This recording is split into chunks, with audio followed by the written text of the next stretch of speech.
Clubhouse Sports 1140. The Carmichael Dave Show. He's on the microphone when he's not on the microphone. He's playing a song, and when he's not playing a song, he's on the microphone, and then boom. With Jason Ross. No, he didn't. Yes, he did. Call or text at 916-339-1140. It's the Carmichael Dave Show.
I was thinking about $20 the other day. Like I could remember I used to keep and I still have it. I just doesn't happen as much. I'd have a change jar at home because it's,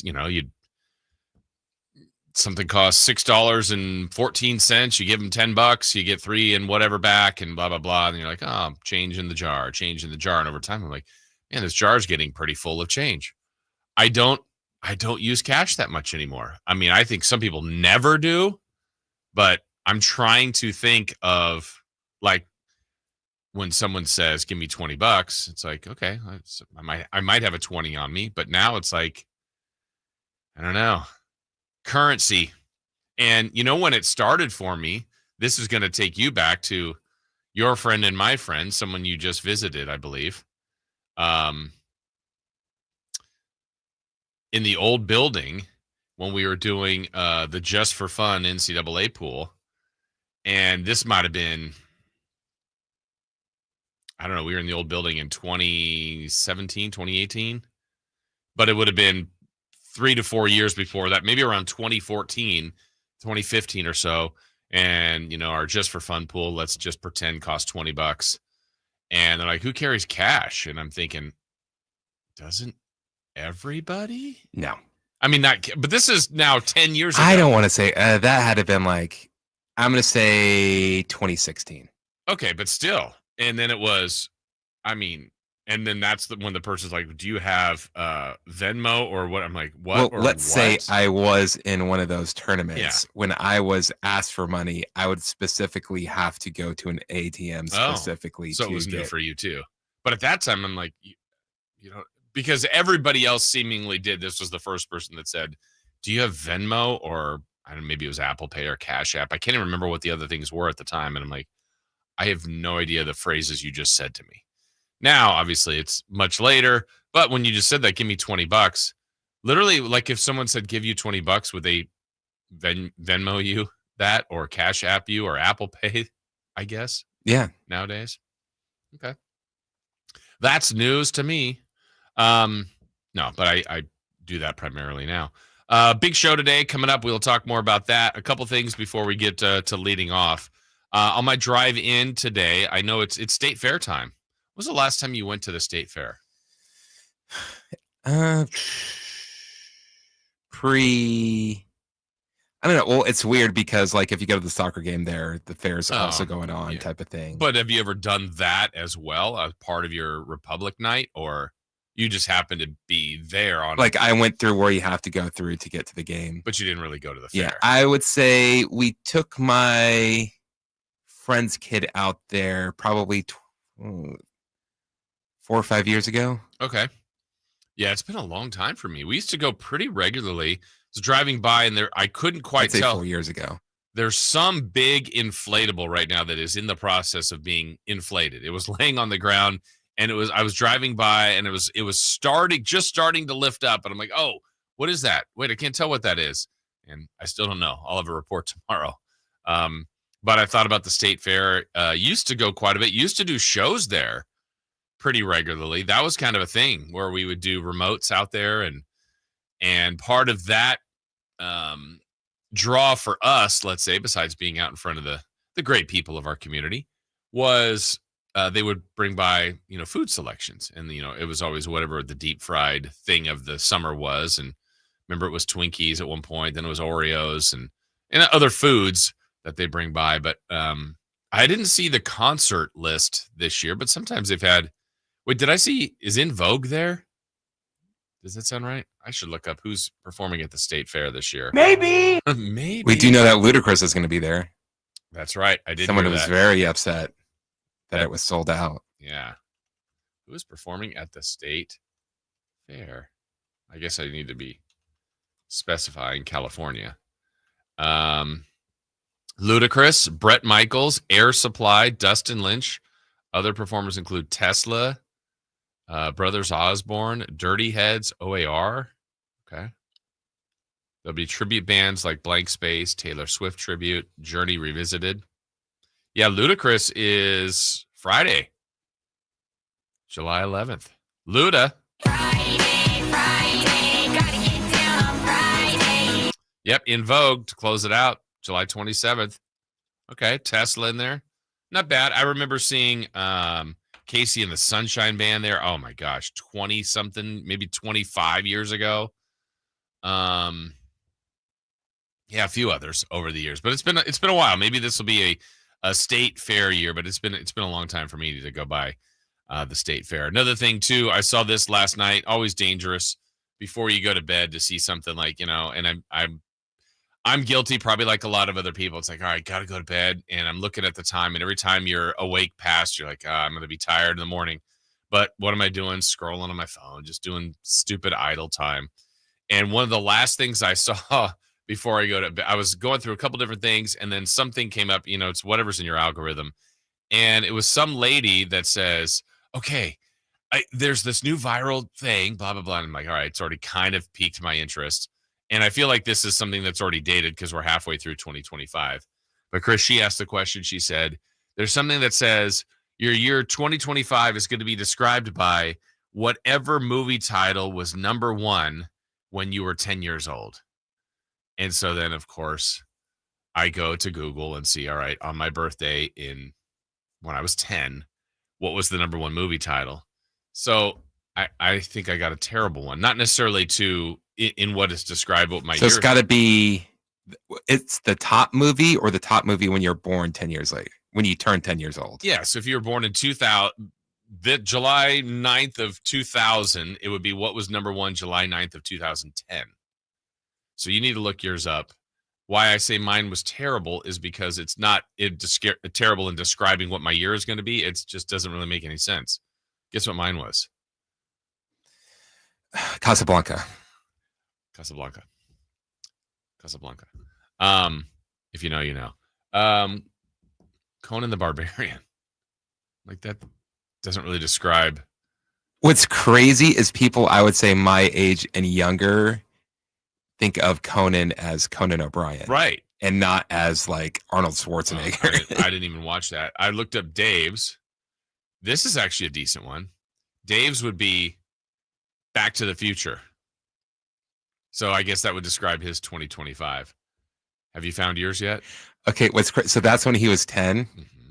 The first movie I ever remember going to see was Back to the Future Part 2 that my mom took me to go see. In the theater, that's in what the you theater. Remember. All right, tell me when you found yours. So again, this what was the number one movie in the box office when you turned I think 10? mine's is like an artsy movie. Have you found it yet? Not yet. We got on the text line. Really? On YouTube? The Avengers? Okay. It's when you were 10 years old, whatever the number one movie was? Forrest Gump. Gone with the Wind. Forrest Gump? Yeah. I thought it was Forrest Gump. Really? Gone with the Wind. Okay. That's a movie that's just You don't like Forrest Gump? no. I think when it came out, people were losing their mind because it's like, whoa, they made him with JFK and Elvis Presley. How did they do that? Pretty good, especially back then. I don't know the last time I saw it. It's on and you kind of pass through it, but I liked it. I liked Forrest Gump, but if I remember right, it seemed like it was kind of long, but entertaining, good movie. So yours is Forrest Gump. Dave is Back to the Future. Mine's Conan the Barbarian. I think Dave has the one that's most descriptive of what the 2025 year could be. Huh. Interesting. Well, Dave, as you know, on vacation for a couple of weeks here. Sometimes. Yeah. So we give Dave grief and it hasn't happened yet, yet. He's got 2 weeks of vacation, so we'll be ready for it, whether he'll chime in on the YouTube, chime in on the text line. It's like, Chris, you were away, and when you were away, you're away. When I was on vacation, I'm on vacation. There was who's your baseball player? I gotta think about one baseball text. players. Come on. But when I was more in kind of management role here, it's like, man, it's hard to get away. So you're kind of in that spot now, but it's been nice. Like, I mean, when I go on vacation, it's like, I wonder how the show's going or wonder what went on here, but I'm not going to chime in. I'm not going to check in. I'm trying to be away, trying to be with friends, family, whatever the vacation might be. So yesterday, apparently we had a non-mandatory kind of Zoom-ish staff meeting. And I had it written on my phone, and I just completely forgot. I mean, there's no other explanation, but I knew it. I remembered. I go, okay, yeah, I gotta do that tomorrow. This was yesterday, and you said Dave checked in on that. Yes, that's bizarre. Yeah, I mean, because again, of all the things, like non-mandatory, only a few people, I guess, were on the Zoom, and Dave was one of them. That was really weird. And our boss, Jose, was like, what are you doing? It was like, at first, I think we all thought like he got hacked or something. And he's just like, oh, I just wanted to check in. Did he comment at all besides He that? did a lot, I think, Really? more than anybody else. Really? Yeah. He was asking a lot of questions? He was giving his opinions on things. Gotcha. I always wonder what his family is thinking during those times. Because Dave is a guy that is on the phone a lot, takes a lot of phone calls, talks to a lot of different people. That could be a good thing. But, when you're on vacation, that could also be hey, look, we're all together. Let's get into it. But so for him to say, oh, I have this work thing I've got to be on. It wasn't mandatory. But anyway, that all went well? Yeah, it's okay. It was just like, hey, it was our survey stuff. I'm like, this is our survey. This is what it says. If you guys have ideas. Yeah. Let me know. Yeah. And did Dave have some ideas? Yes. Okay. Anything that you agreed with or worthwhile? It was just like, yeah. Okay. You just wanted it over. You were done with it. Yes. Yeah. Text line is weighing in on a couple of movies. Someone says from the 916 that movie for them was Flashdance when they were 10. Another one, my movie was 1977 Slapshot with Paul Newman. That's a great movie. That was awesome with the Hanson brothers. Okay. Well, what was the number one movie when you were 10 years old in the box office? Apparently, according to... Wait, what was that first one that you said? Flashdance? You mean... Dance. Dance. Hang 'em High. Okay. From the 209. Interesting. Well, today on the show, we will do some safer out. There's some wild baseball games yesterday, including the Giants finish. One of a kind. One of one there. NBA news from yesterday around the league we'll cover. We'll have 3 for Madness like we normally do. There was the introduction of the brand new Sacramento King, Dennis Schruder. We'll let you hear some of his press conference from yesterday. Also, the Kings prepping for Summer League in Las Vegas, as their first game will be on Thursday. More workouts yesterday. We'll go over that. We do have what's hot and what's not. We got streaking. We'll close things out with crosstalk with Alan Stiles and celebrity birthdays. And along the way at 9 o'clock, Sacktown Sports Kings insider Brendan Nunes scheduled to be in studio with us. So we look forward to picking Brendan's brain on what he expects from the Kings this summer, what they've done so far, what he thinks they still may do. And Brendan will also be one of many from Sacktown Sports in Las Vegas. Yes. And I saw Alan tweeted out last night, hey, everybody, your boy is finally going to Summer League, his first Summer League.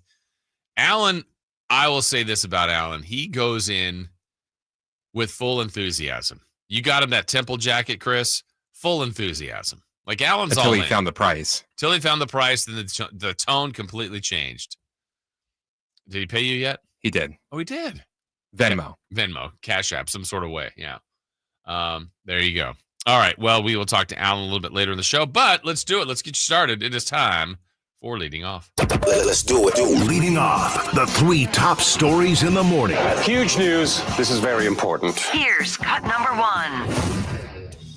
To have this commitment from organization, from Scott, that is what I didn't have the last couple of years. And like I always say, I'm a make sure we pay him for that. And in all those little things I bring every single day. But it's a big opportunity for me, for the organization, for the team to be great. And I'm going to give everything I have to be great this season. That is the newest member of your Sacramento Kings, Dennis Schruder, at his introductory press conference yesterday. The tone that I took from that, very, very grateful. He is very grateful. And again, this is another press conference that, look, we all would rather see this team win games than win press conferences, but they've done, the people they've added here this summer have had good press conferences. It doesn't mean anything more than that. That's it. Impressive, right? Saying the right things. Those are, I don't know if they matter for anything, but I like to hear it. I think others like to hear it. But if Dennis Schroder comes in and underperforms, who cares? But if he comes in and performs and overperforms and adds to this team, and you get a quality person as well, or at least the person that you think is all the things that Scott Perry is looking for in building that culture of the Kings, these are all add-ons. So we'll let you hear more of that. But Schroeder comes in with a nice contract, not the biggest contract on the team, but a nice contract, an opportunity. He has bounced around the league. He's well aware of that. But he's very grateful that Sacramento chose him, that they had been interested in him. There was no mystery in that. It had been talked about. We knew it. There were reports about it. There were stuff that was very public. There was stuff that was more behind the scenes. But, yeah, the Kings were in. They were in on him, and they got him, and now it's his opportunity to be a starting point guard on a team that still has goals, still has expectations, as does he. He's nearing, closer to the end of his career, but not at the very end. And he, like he said in that quote, he's grateful and he wants to pay the Kings back for their faith and trust in him. So if people are motivated, I generally think that's a good thing. If they feel like they owe someone something and they will do whatever they can to feel like they've paid them back, in a way that a player can, with performance and effort and energy and being in the community and all the things you kind of want in a player in your organization, then these are good things, good qualities. But as we know, all of this, no matter great people, bad people, stars, people trying to find their way, the whole thing is about results. And so it kind of doesn't matter how you do it. It's just if you do it and get it done. And if this Kings team, no matter how they're built, gets whatever they think is done in a positive way with wins, that's what the fans are looking for. That's what the organization is looking for. So Dennis Schroeder, introduced as the newest member of the Sacramento Kings. All right, let's get to cut number 2. Cut number 2. Patrick hits a high drive, deep right center field. This one is off the top of the wall, and it ricochets, and it's rolling on the warning track. 2 runs are in. Bailey coming around third. Patrick Bailey scores! It's an inside the park walk-off home run. Now we've seen everything. And Patrick Bailey gets tackled as he crosses home plate. Amazing. That play was ridiculous. Great call there, by the way, by Dave Fleming from the Giants Radio Network. Was watching the game. Unfortunately, I got to the 9th and was kind of doing some more stuff for the show, and then all of a sudden started seeing all these things on Twitter, and I went, oh my gosh. Went back. The game was still on the channel, so I went back and watched it. What an idiot. Pretty much. Oh, what a loser. Giants are down 3-1 in the 9th. I already knew the result when I went back to watch it, but I could only imagine thinking, one, you think it's a walk-off. I mean, you're thinking, oh my gosh, did he get it? The pitcher had that reaction. Bailey at first had that reaction. And you're thinking, this is just a great way to win a game. A 3-run home run to walk it off at home. Just go nuts, have a great time. And then when it doesn't quite go out and it goes off the brick and the wall and it's just rolling around. And then at the minimum, in real time when you're seeing this, you're going, at minimum, they tie the game. Like the 2 runs are scoring.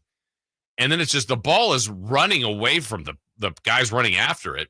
And then you're like, is Bailey going to do this? And the fact that he got all the way around for inside the park, walk-off home run, that was classic. That was one of the rare ones where if he didn't get an inside the park home run, he messed up big time. Right. It's like, then we need to go back and watch him. Did he trip over he first, did. second, What's funny is third? when he first hit it, he paused a little bit. Yeah. And he's like, uh-oh. Yeah, because, he thought he got it, which, again. Every single other ballpark in the country. And I wish, in one sense, I hadn't seen it on social media before. Like, if I was watching that live, I think I would have thought, oh, my gosh, he just hit a home run, which, ironically, he did. But it was the way he did it. He paused. The pitcher had that look like, oh, no. Did I just give up? Oh, good. I didn't give up a 3-run home run. Yes, you did. Wild finish. And that's the kind of game, Chris, they'll be talking about for decades. No? 10 minutes? I'll give you that. 15 minutes? No. Incredible. What a win for the Giants. I mean, we all remember the last walk-off in the inside the park home run, right? Absolutely. I was going to let you fill in the blank. Oh. Well, I don't remember it. Oh, I do. Do you know how long ago it was, though? I do know that. I saw it. Wait, no, I'm getting stuff confused with the A's and what they had. 2003? No, I don't know. I saw so many numbers last night because at one point. Now you're making me double check. No, because myself. I saw so many different things. Because the first thing that I saw last night, which we'll play coming up here in a second in our third cut, but the A's opened up the game with an inside the park home run. And it was the way it was phrased by MLB, because MLB showed that. And it said the A's first leadoff inside the park home run since like 1943 or something like that. And I'm like, the A's haven't had an inside the park home run since 1943. Okay, I was right. And then I realized it was the leadoff one. But what was the stat? Last time there was a walk-off home run in Major League Baseball was 2016. 2016. So we haven't been talking about it for decades. 1 decade. Still forgot about it. Yeah. I don't even know who it was. Does it say? Aaron Judge. No. Inside the park home run, Cleveland, August 19th, 2016. 2016. Nick Swisher. Oh, and Pagan did it for the Giants in 2013. Oh, wow. It wasn't even the first one in that stadium. Yeah. Oh, man. What a wild win. I guess you would think, I mean, they've got to have like the most inside the park home runs, right? The Giants. Yeah, it kind of makes sense. Like, and I love the way when it's John Miller or any really of the Giants broadcasters, they'll describe it it's off the 7th archway. It's like, wait. 1, 2, 3. The one thing I didn't like, if you've seen on social media, the TV call, it's not good just because the crowd is so loud. Like you can barely hear Kuiper. Yeah. Anyway, that was cool. We're going to have more on that coming up. Let's get to cut number 3. Cut number 3. Speaking of inside the park home runs, He delivers to the Atlanta product, and Butler is a deep drive, right center field. Eli White back at the track, turning, and it's off the wall. It's in play. Butler's at second. This might be an inside the park home run. He's at third, turning at third, losing his helmet, comes to the plate. There'll be no throw, and the kid from Atlanta on the first pitch to the bottom of the first inning hits an inside the park home run. Well, to have the A's open with one, the Giants end with one, truly a wild night in baseball, which we'll be discussing a little bit later in the show. A's got a convincing win. Giants got an incredible win. We'll kind of touch on some of that, especially the inside the park home run fact. Coming up in Safe or Out, that is straight ahead as we're just getting started here on a Wednesday on Sacktown Sports. On the move? Got somewhere to be? Take Sacramento Kings basketball with you. The Sacktown Sports app will let you stay connected to your passion. Never miss a moment of Sacramento Kings basketball with the Sacktown Sports app. People are coming from all over to Sacramento Chrysler Dodge Jeep Ram, from Folsom, Elk Grove, Woodland, Roseville, because they've seen for themselves the huge selection and the best prices at SackSuperstore.com. Good luck finding a lower price anywhere else. And if you do, they'll match it. It's as simple as that. Sacramento Chrysler Dodge Jeep Ram, where a handshake still means something. Open until 10 o'clock and centrally located right across from Hagen Oaks Golf Course. And online at SackSuperstore.com. The guaranteed lowest price and the best selection of Dodge, Chrysler, Jeeps, and Rams. SackSuperstore.com. Get ready for a night out with Jordan Davis. It's Country in the Park 2, Saturday, September 13th at Cal Expo. Along with the special guests, Mitchell Tenpenny, Locash, Vincent Mason, and Averyana. Make it a family day out with food trucks, games, dancing, and more. Saturday, September 13th at Cal Expo. Sponsored by Trex Racing Cage, Chicken Fingers, and Naturewood Home Furnishings. Tickets at catpfest.com. This summer, give your kids a reason to smile, brightly. At Kids Care Dental, we make dental visits fun with a kid-friendly team, easy to schedule appointments, and expert doctors who really care. Whether it's a checkup, a cleaning, or their very first visit, we've got you covered. We accept most insurances, and we're always ready when your schedule gets hectic. Smiles grow here. Book online in minutes at kidscaredental.com. That's kidscaredental.com. Kids Care Dental, where healthy teeth make happy kids. Attention taxpayers, if you owe $5,000 or more and have missed another tax deadline, you're officially on the IRS's radar. The IRS has resumed aggressive collections. That means wage garnishments, bank levies, even seizures of your home, car, or retirement accounts. If you owe $5,000 or more and missed the deadline, you're stacking new debt on top of what you already owe. Call Priority Tax Relief now. Their experts fight back fast and are saving their clients millions in tax debt every month. I owed over $50,000. And they settled it for pennies on the dollar. These guys are as legit as they come. After speaking on my behalf with the IRS, my entire debt of $25,000 will be eliminated. Whether you've received collection letters or you're already facing liens and garnishments, call for your free consultation. There are no upfront fees. Priority Tax Relief. Let's make your taxes our priority. Call 800-689-2119. 800-689-2119. 800-689-2119. Priority Tax Relief.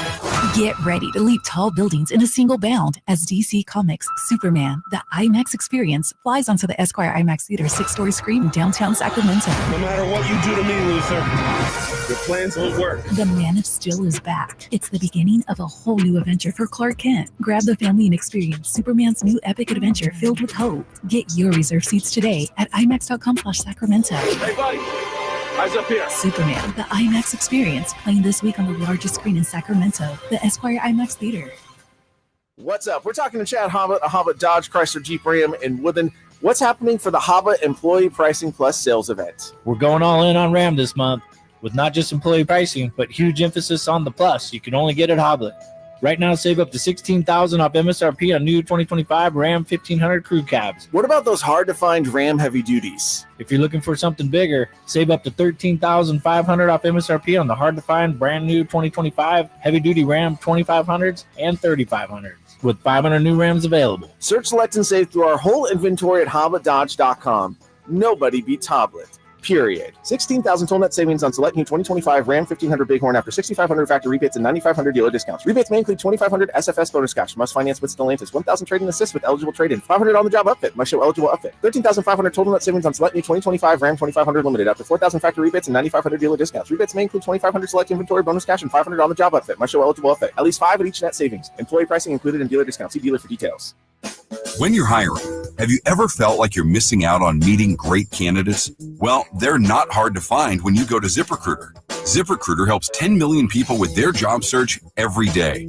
People who are actively looking for jobs like yours. So it's easy to find the right person fast. 4 out of 5 employers who post on ZipRecruiter get a quality candidate within the first day. Try ZipRecruiter for free at ZipRecruiter.com/free. That's ZipRecruiter.com/free. This message comes from Viking, committed to exploring the world in comfort. Journey through the heart of Europe on an elegant Viking longship with thoughtful service, destination-focused dining, and cultural enrichment on board and on shore. With small ships that bring travelers closer to the destination, there's more time to explore. And every Viking voyage is all-inclusive, with no children and no casinos. Discover more at Viking.com. Safe or out? It's time to go around baseball. 3 pitches, 3 swings. It's safe or out on the Carmichael Dave Show with Jason Ross.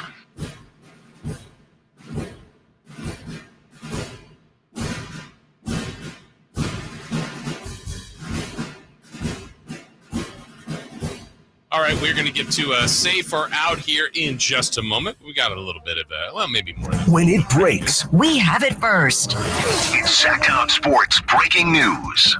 According to Shams, we were just bringing this up in the last couple days, and yesterday I brought up Paolo Banchero getting his rookie contract extension. Jabari Smith had already done it. Chet Holmgren was waiting. Keegan Murray's in that group if it's going to happen for him. Well, Chet Holmgren, Oklahoma City Thunder star and the NBA champion, has agreed to a fully guaranteed 5-year max rookie contract extension that could reach $250 million. Good for Chet. That's insanity. Remember, he missed, about 3 months of the season this last year? Missed a bunch of other time before that. But he's an important piece to the puzzle for the Oklahoma City Thunder. So now you've paid Chet. You're going to be paying SGA. You've got to do it. But this is going to get back to how is the NBA going to keep these teams together like this? It's the way the league is working. But OKC, you got to do it, right? So there you go. We'll have more on Chet Holmgren's big deal as the day rolls along. But Chris, let's go question 1 and safe or out. Inside the park home run is better than a regular home run. Safe or out? I'm going to say out. They're more rare. I guess it's, each home run is its own entity in a sense that, there's the wall scrapers, the cheapies that get over. The one the other day in Sacramento here in the Giants game where it was hit to Soderstrom in left field and he was about a foot or 2 off the wall, hits his glove and goes over the fence for a home run. It's a home run. There have been other inside the park home runs that aren't as dramatic as certainly as the Giants one last night. Butler's was fun. But, look, if you hit a bomb, I still think that's the best. I guess the draw to me of the inside the park home run is the guy going to do it? Is he going to make it? There's really less doubt for the most part on conventional home runs. So, if you're seeing Judge or Shohei or somebody, Cal Raleigh, hit a 450-foot bomb, Ellie De La Cruz, those are pretty great to see. They really are. But inside the park, I just say they're more rare. I don't know that they're better. I'll say out, but it's hard to argue with the walk-off of what the Giants had last night, which was truly amazing. All right, let's go to question 2 and safe or out. The Giants are now the hottest team in the National League. Safe or out? You are buying the Giants. Well, this to me is just a symbol of baseball, right? The Giants, the win streak is 4, by the way. So it's not like it's, hey, the Giants have won 12 in a row. Look out. You take it. You're on the good side of it. Last night looked like it might be a loss. Now they've taken the first 2 of the Phillies, took the last 2 from the A's.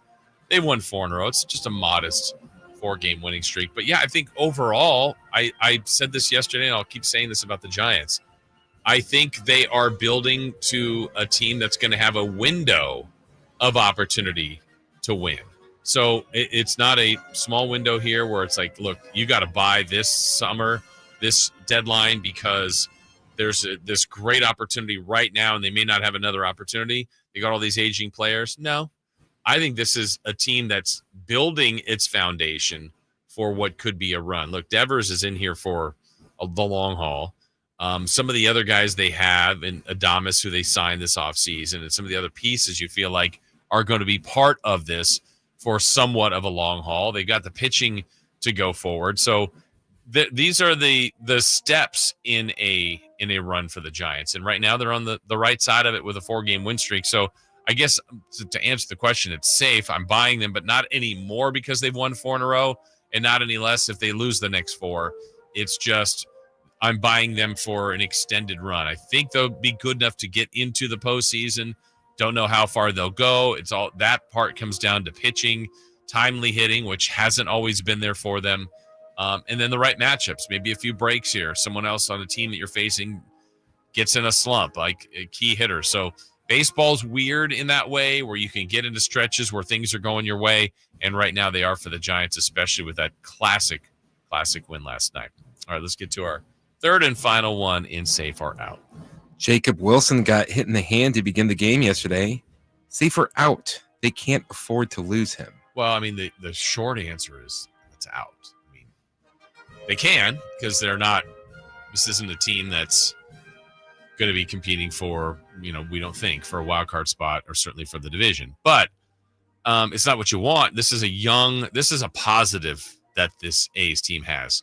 We can forget the off the field stuff because that for the guys that are playing, the managing and all that stuff, that I don't want to say it's irrelevant to them, but that is completely out of their control. They didn't pick to come to Sacramento. They didn't pick to eventually, if it does happen, go to Las Vegas. They picked to be major leaguers, though, to have jobs in the league. And Jacob Wilson is one of the success stories of this year and of this team. The fact that he has been up there near the batting leaders and batting title in the American League with Aaron Judge has been amazing.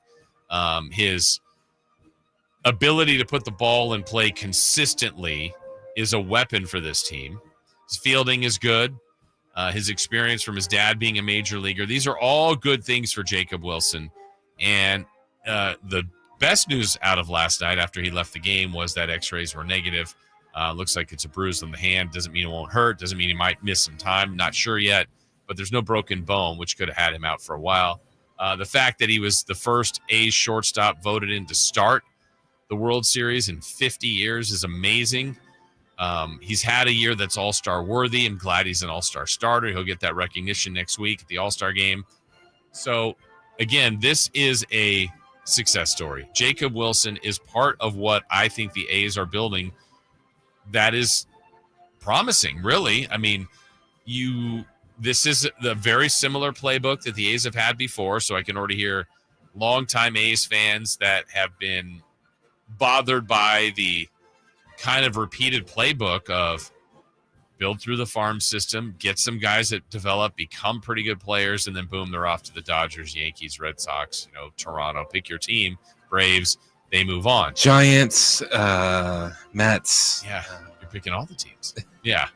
So that's it. That's the way it's happened for the A's. I can't tell you it will be different.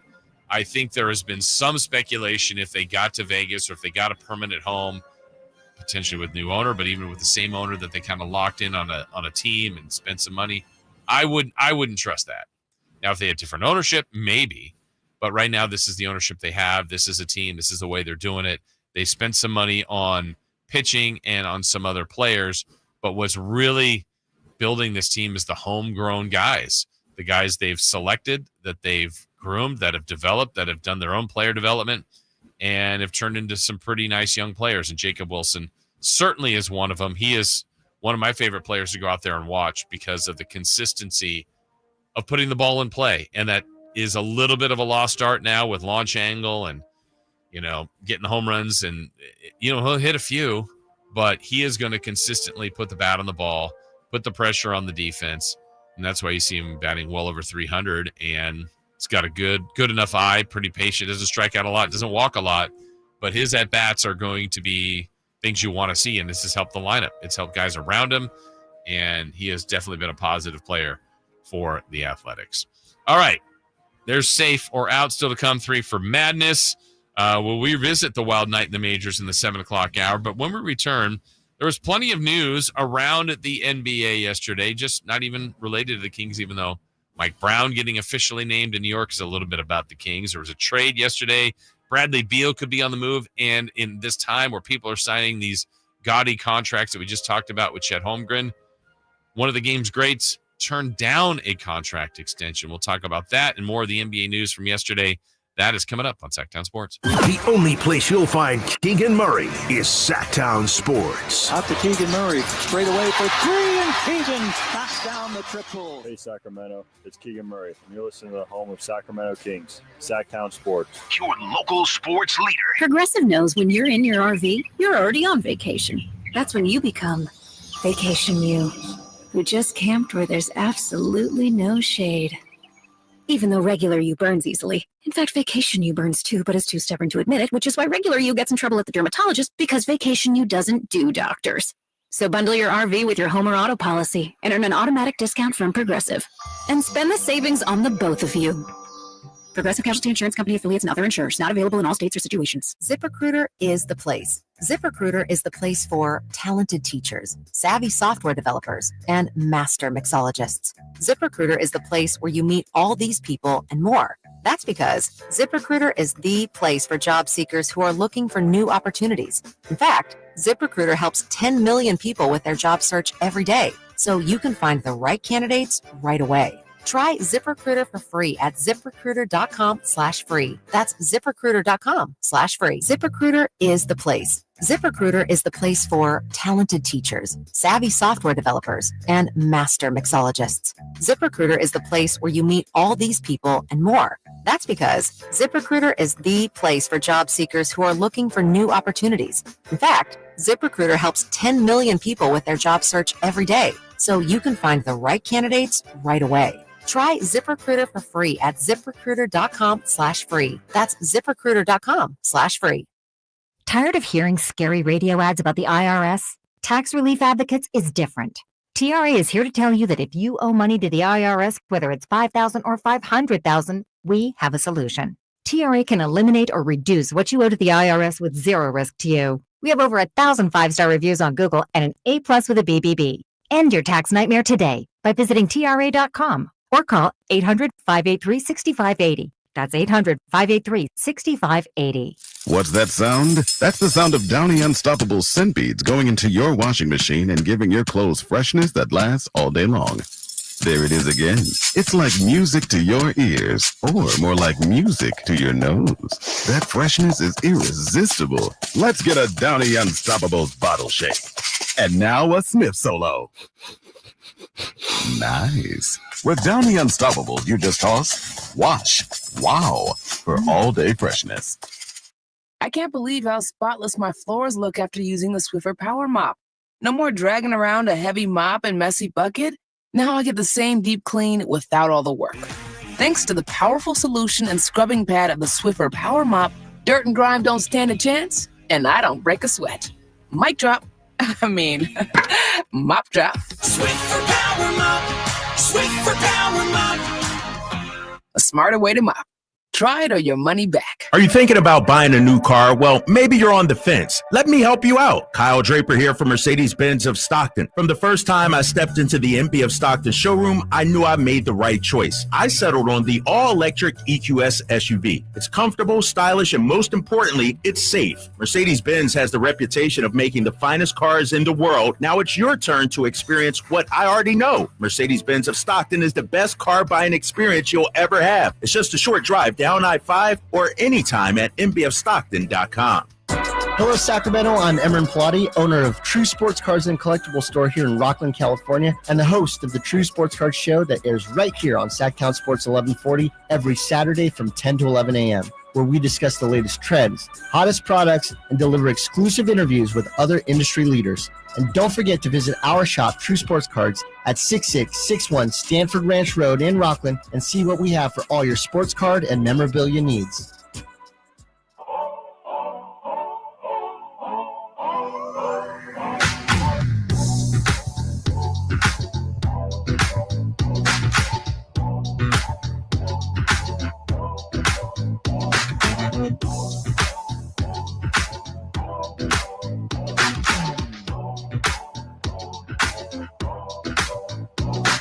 The Carmichael Dave Show with Jason Ross. Call or text at 916-339-1140. On Sacktown Sports.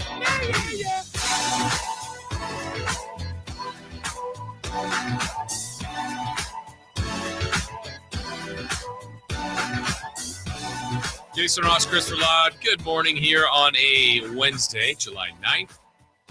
Going back to our text line, 916-339-1140. Also our YouTube chat. Hit the thumbs up, like, subscribe while you're there. We appreciate that. I had said in our opening segment something that I saw on social media where it's talking about the way your year 2025 was going to go was the number one movie when you were 10 years old. And mine was Conan the Barbarian, which doesn't describe how my 2025 will go very well. Dave was Back to the Future. Chris, yours was what again? I just forgot. Forrest Gump. Oh, yeah, Forrest Gump. Well, we've had people chime in. Aladdin was one of theirs, but on the text line, we get some good ones here. Yuma 2007 remake. Mine is Biloxi Blues. Great flick. Another one, Armageddon, was number one when I was 10. That's not good. But I like this Armageddon. How about that? That's describing my 2025. I like another one saying Armageddon. This one, I like. Thanks a lot, J. Ross. Mine was The Exorcist from Craig in Wisconsin. Sorry. You were talking about old movies. A classic from 1983 was The Outsiders. A load of good actors in that movie. That's incredibly filled with great actors. You ever see The Outsiders? I haven't, but I just listened to a podcast of Chris Jericho interviewing why can I think of his first name? Macchiano. Oh, Ralph Macchio? Ralph Macchio. Uh-huh. And they were talking about all the actors. I'm like, what? They were all in that? And I think Ralph Macchio took his role from, it was supposed to be Robert Downey Jr. Oh, wow. And if I feel like at that time, well, Macchio was kind of one of the main characters for sure, but it felt like he and almost like C. Thomas Howell were, well, obviously primary character, but they were kind of some of the bigger names at the time. And then here's, Diane Lane, Tom Cruise, Patrick Swayze, I think Rob Lowe. Yeah, it's crazy how many people are in that movie. But yeah, good one. All right, appreciate that. A.A. Ron says Beverly Hills Cop. Okay. Mine was The Fast and the Furious. Don't remember if I was 10 years or older. Well, the 10 part is important, according to the very unofficial thing from social media. So anyway, 916-339-1140, 1-800-920-1140. Yesterday, more NBA news as the league cycle continues to go along. And by the way, we just mentioned it in our last segment, if you missed it, big payday today for Oklahoma City Thunder star and NBA champion Chet Holmgren, according to Shams, has agreed to a fully guaranteed 5-year max rookie contract extension that looks like it could reach up to $250 million. So, major payday coming up for him and for the champs. That's what happens when you win. You get awards, recognition, and financial windfall, right? It happens. So with that said, I think a couple of things that happened yesterday were intriguing because, there's a ton of money going around as always every offseason, but sometimes people wait or bet on themselves or look for a better opportunity or a different opportunity, maybe in a different organization. And that's what led to some speculation yesterday when Nikola Jokic turned down a contract extension from Denver. So immediately people are thinking, is this something bigger than it's supposed to be? Is there a sign here for Jokic and his future in Denver? Or is this more done by him and his agent to kind of hit a bigger financial window and another opportunity next season? I think that's more of the sign there. I mean, Denver was pretty aggressive this offseason to help keep them competitive, to help change the team a little bit, to help keep them near the top of the Western Conference. And now we got to wait and see if that does that. But interesting to see him turn down that contract extension. Also yesterday, we did have a trade in which Kelly Olynyk is going to be added to that San Antonio Spurs depth chart and really that front court, a big front court already. Olynyk will help San Antonio getting dealt there. Mike Brown officially introduced in New York. Told you yesterday I'm a fan literally of him as a person and as a coach. I think I liked when the Kings hired him. As much as I'm happy for my friend like Doug Christie, I want Doug to be great. I'm really looking forward to that. But I wouldn't have fired Mike Brown when they did. Who? Which one? Mike Brown? Who? Doug Christie. We all knew Doug Christie. Oh, Mike Brown. Who? Yeah, Mike Brown. Who? The New York Knicks coach. Yeah. Former Sacramento Kings coach. Okay. Anyway, I think he'll do great. I really do. He's going to have a ton of pressure. He knows that. I mean, he's not new to this. He knows it's different in New York than it is in Sacramento. It is. Yeah, just a bit. I don't know. People usually call Sacramento the New York of Northern California. We have been called the Mecca a lot. I mean, the amount of times I've heard that, if I can count on, I haven't. Anyway, I think he's going to do well. You had DeAndre Ayton introduced in Los Angeles as the newest member of the Lakers there. And the other one that I found interesting yesterday and that's been going around here for a while is the fact that Bradley Beal, there's a lot of speculation about him in Phoenix and that he will likely be bought out. And this goes back to another thing I was talking about yesterday, saving owners, saving general managers from themselves, where teams will make mistakes and that can happen. But, Bradley Beal, it wasn't initially the Phoenix Suns contract. They were taking him on from Washington. And now to your point, too, they're feeling they are better off buying him out and just getting him off the roster. And there's a lot of speculation. The Warriors and a few other teams have been rumored, but it sure seems like the highest team in most, not need, but maybe would pursue him the most would be the Clippers for Bradley Beal. And so trying to understand and trying to become a GM and figure out the best fits for these teams can't always be an easy thing to do. I understood the Suns' thought process behind getting Beal, Booker, and Durant, but that has been, one of those themes of you got to have a big three. That's the way to win a title. It's not foolproof. It doesn't always work. That is a very talented big three. There'll probably be a day when they're all Hall of Famers. You go, man, they all played together. It's a little bit like when Durant, Westbrook, and Harden were all together. It was early in all of their careers, and Harden was coming off the bench. But, I mean, that's incredible talent to have on one team at one time. And the Suns will be able to say they had Durant, Booker, and Beal, but nothing to show for it. Oh, remember when they made the finals? Not with that group. And didn't have any of them? Yeah. Well, Booker. Well, it's crazy when you talk about that, too, because when they started making those moves, it was like, oh, this isn't even fair. Like, you got to pencil the Suns to at least get to the finals again. Right. Didn't happen. With your guy, your favorite or second favorite NBA player? Second favorite now. Hawkes is number one? Yes. Do you have a power rankings after two? Because I know that's two. So who would Jaime be third? Hawkes, Devin Booker. And these are all non-Kings. It could be a King if you want.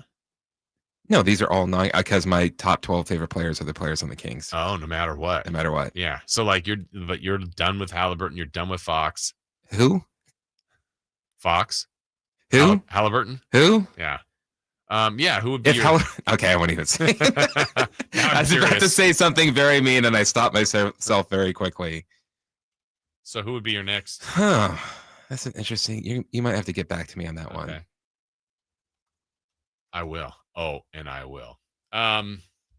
Because I know it's those two. After that, I really don't even know who your next favorite player is at all. So fill me in on that.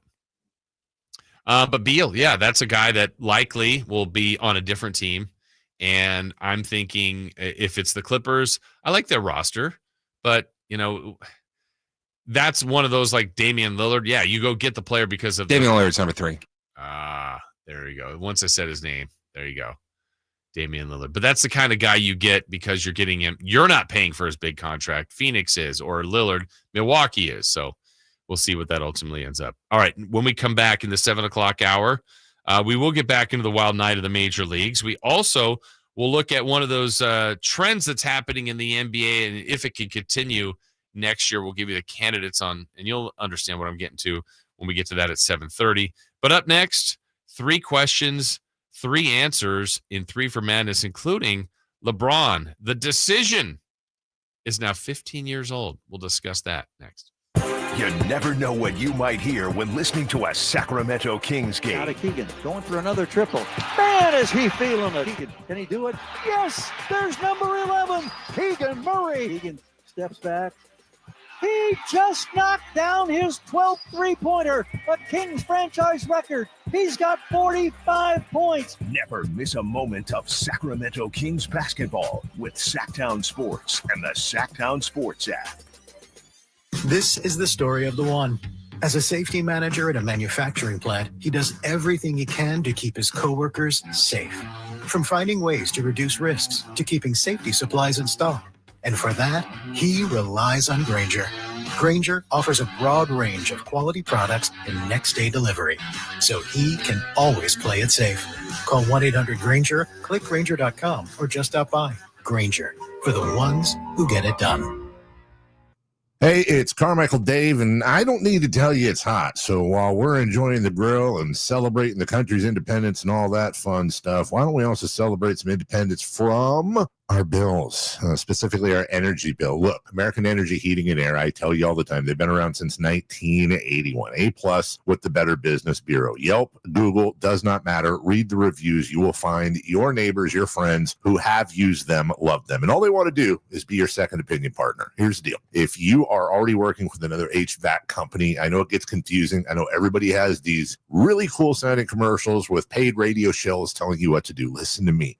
Deal with it by calling American Energy at 916-520-9990, just asking them for a second opinion. Let them bid on the job you have. Worst case scenario, you know you got a good deal. Best case scenario, you got a great company that's saving you money. 916-520-9990, AmericanEnergyAir.com. Jingle Singers, take it away. With 25 award-winning years in Northern California, Ashton & Price is your local injury law firm.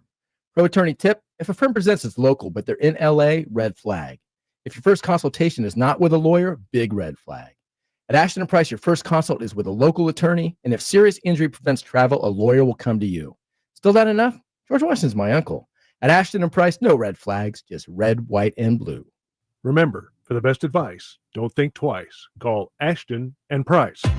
If you're 55 or older and into that whole saving money thing, T-Mobile has an exclusive phone and internet bundle just for you.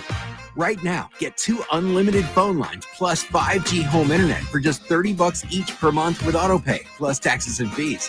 And with 5G home internet, setup is easy with just 1 cord and no technician needed, which is great if you're also into that whole keeping it simple thing. Switch now and experience the best mobile network in the U.S. Visit your local store to start saving.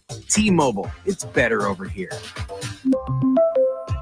Based on analysis by Ookla of speed test intelligence data Q4 2024 to Q1 2025. Ookla trademarks used under license. Unlimited on our network. Customers on voice plan may notice speeds lower than other customers and further reduction if using more than 50 gigs a month due to data prioritization. Video streams and SD on this plan. Home internet pricing after $20 a monthly bill credit plus $5 per line without autopay. Debit or bank account required. See 5G device coverage and access details at T-Mobile.com.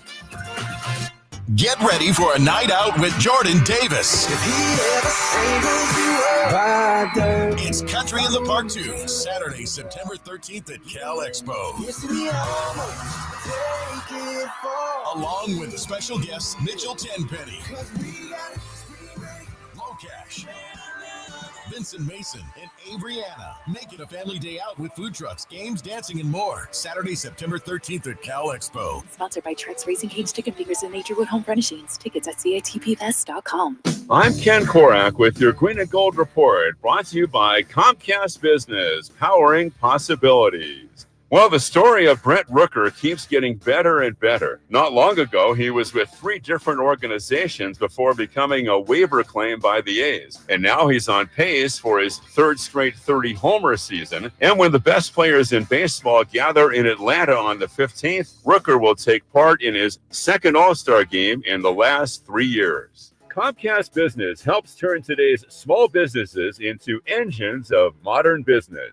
It's how restaurants become reliably up and running neighborhood favorites. It's how retailers become seamlessly restocking, cyber-securing must-visit shops. And it's how healthcare offices become data-managing caregivers that we all depend on. With reliable connectivity, enhanced cybersecurity, advanced fiber solutions, and Wi-Fi backup, Comcast Business is powering the engine of modern business. The Giant Summer Sale is here. Get giant savings on our giant selection only at Folsom Lake Honda, your one-stop Honda shop. Looking to own or lease? Save during the Honda Summer Event and drive a brand new Accord or Civic. See all our specials at FolsomLakeHonda.com. As a family-owned and operated dealership since 2009, customer service is our #1 priority. Our customers love doing business with us, and you will too. Folsom Lake Honda. Go to FolsomLakeHonda.com. Your one-stop Honda shop. KHTK HD1 Sacramento, KYMX HD3 Sacramento. From the Power Business Technology Toshiba Studios, Sacktown Sports 1140. 3 questions, 3 answers.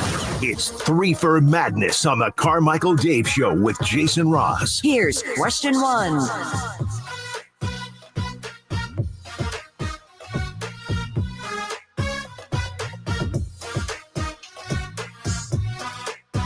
All right, hour number 2 of the show. Jason Ross, Christopher Log. Carmichael Dave is off. He'll be back in a couple of weeks here as he's enjoying vacation time with the family. We'll be heading to Las Vegas after the show tomorrow. Really looking forward to that, to watch the Kings for a couple of summer league We games. will. We will. You and I, Chris. You and I will hit the blackjack tables. We've done that before. Not in Vegas. Just the one time. Maybe twice. Has it been twice? I know Maybe. once for sure. Yeah. Oh. No, I think twice. Yeah. That one time that we definitely know about, though, Sean killed it. He did. He was the big winner for sure. Yeah, I liked playing with you because you play pretty much the same way that I do. The only thing I think I do different from a lot of players is I stay with a 16 against a 7.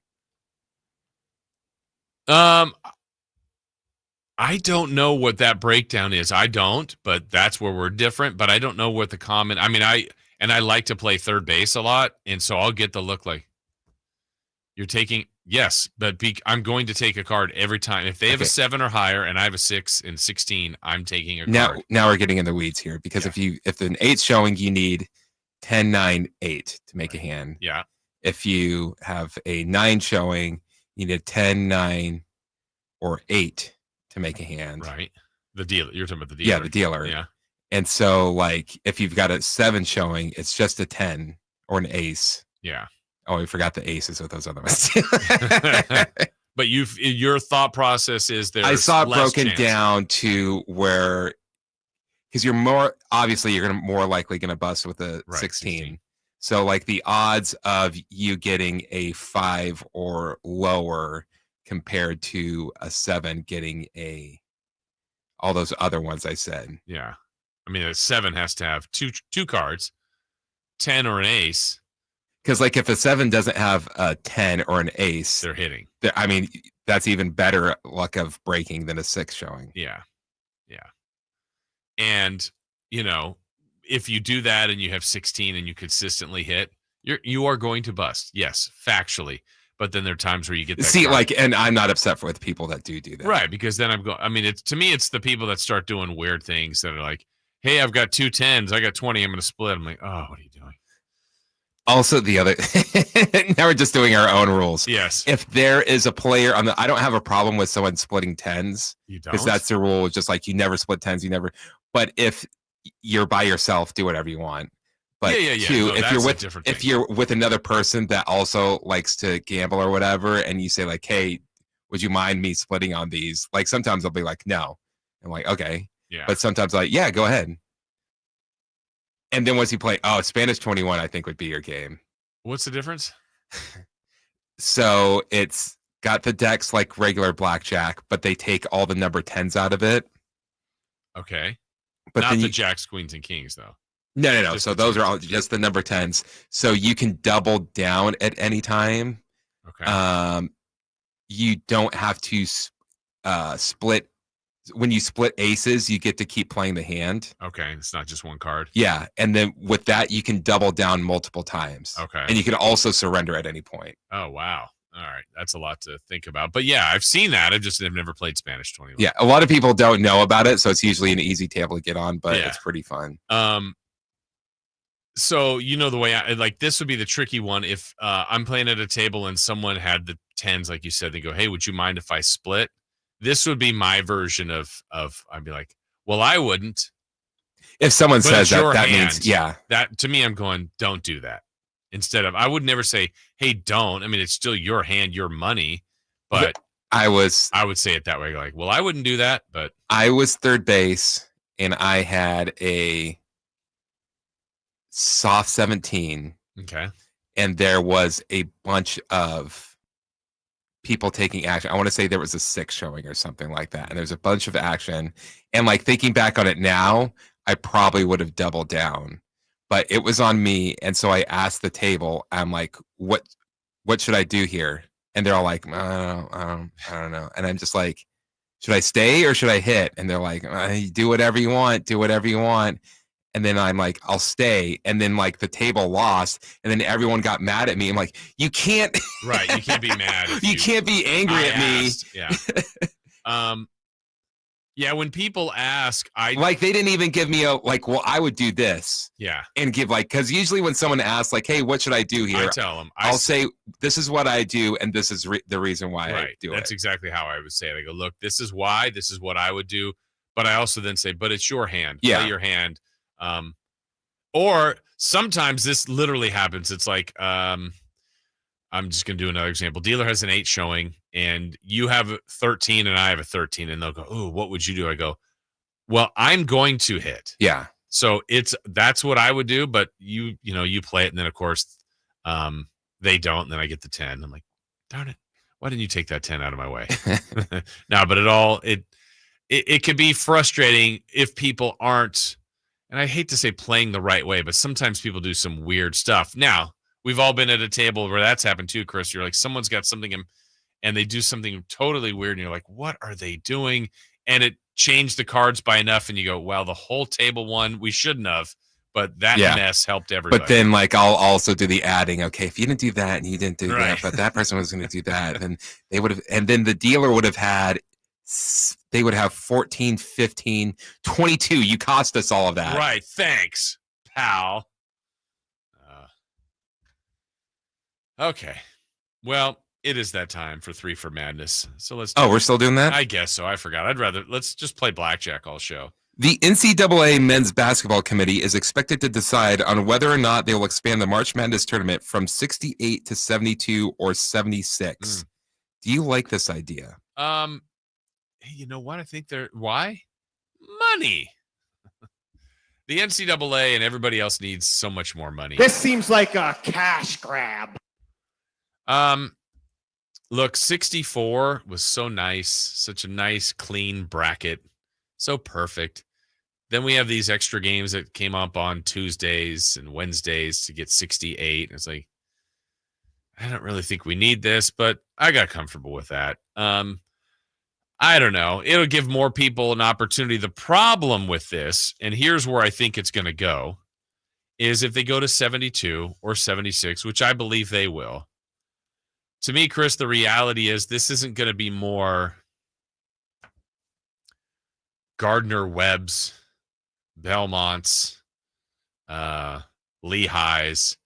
It's going to be, let's get in 10 and 13 in league play Georgetown because they're in this power conference and they had a tough schedule. And, out of the, power conference over here, Northwestern just had a bunch of bad luck. I know they're 15 and 19, but they do have those 2 wins against Michigan and Ohio State. Like, I think that's where it's going to go. It's going to get the dregs of the big conferences in more so because they've already got the automatic bids for all the conferences.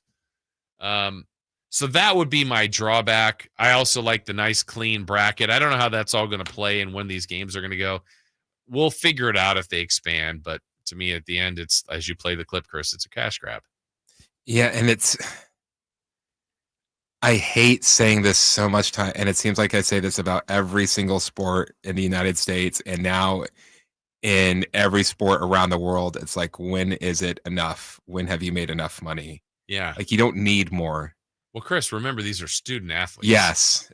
So, and like, here's the they're thing. getting an education. I'm getting like just frustrated just thinking about it, because because I realize why they're doing this. The NCAA basically says you have to pay these players because they're bringing all this money in to these schools, which is like, I think is the most fair. So now they're making these rules. Okay, we got to get some of this back.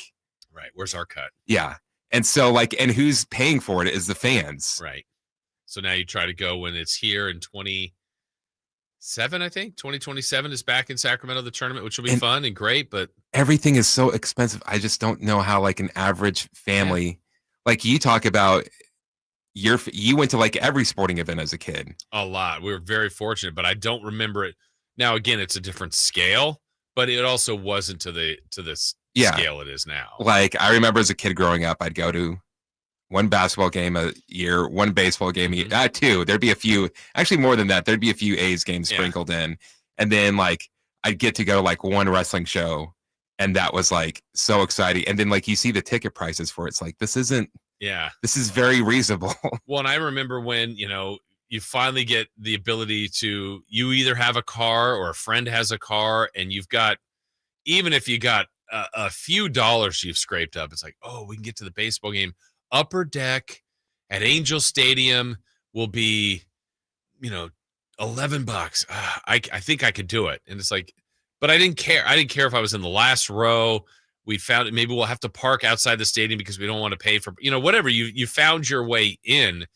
Now it's like, just to get in and to be in the upper deck, you just can't do this anymore, or not that often. I went to the final game at Stanford Stadium, Stanford versus Notre Dame. It was $20 general admission. Wow. And it wasn't like, I was back in the 1980s. That was what, 2007 or something? Yeah, something like that. Yeah. I think Brady Quinn was the quarterback. Wow. Oh, my goodness. So, I mean, look, I would anticipate that they will vote yes on this and expand it, whether it's 72 or 76. Honestly, kind of in a silly way, but really, I am thinking about the bracket itself. Like, I don't know how that's going to break down. Like, we've gotten used to that first four, and we have a bracket pool here, and it's like, you can scrap that. We feel like it really starts Thursday with the 64.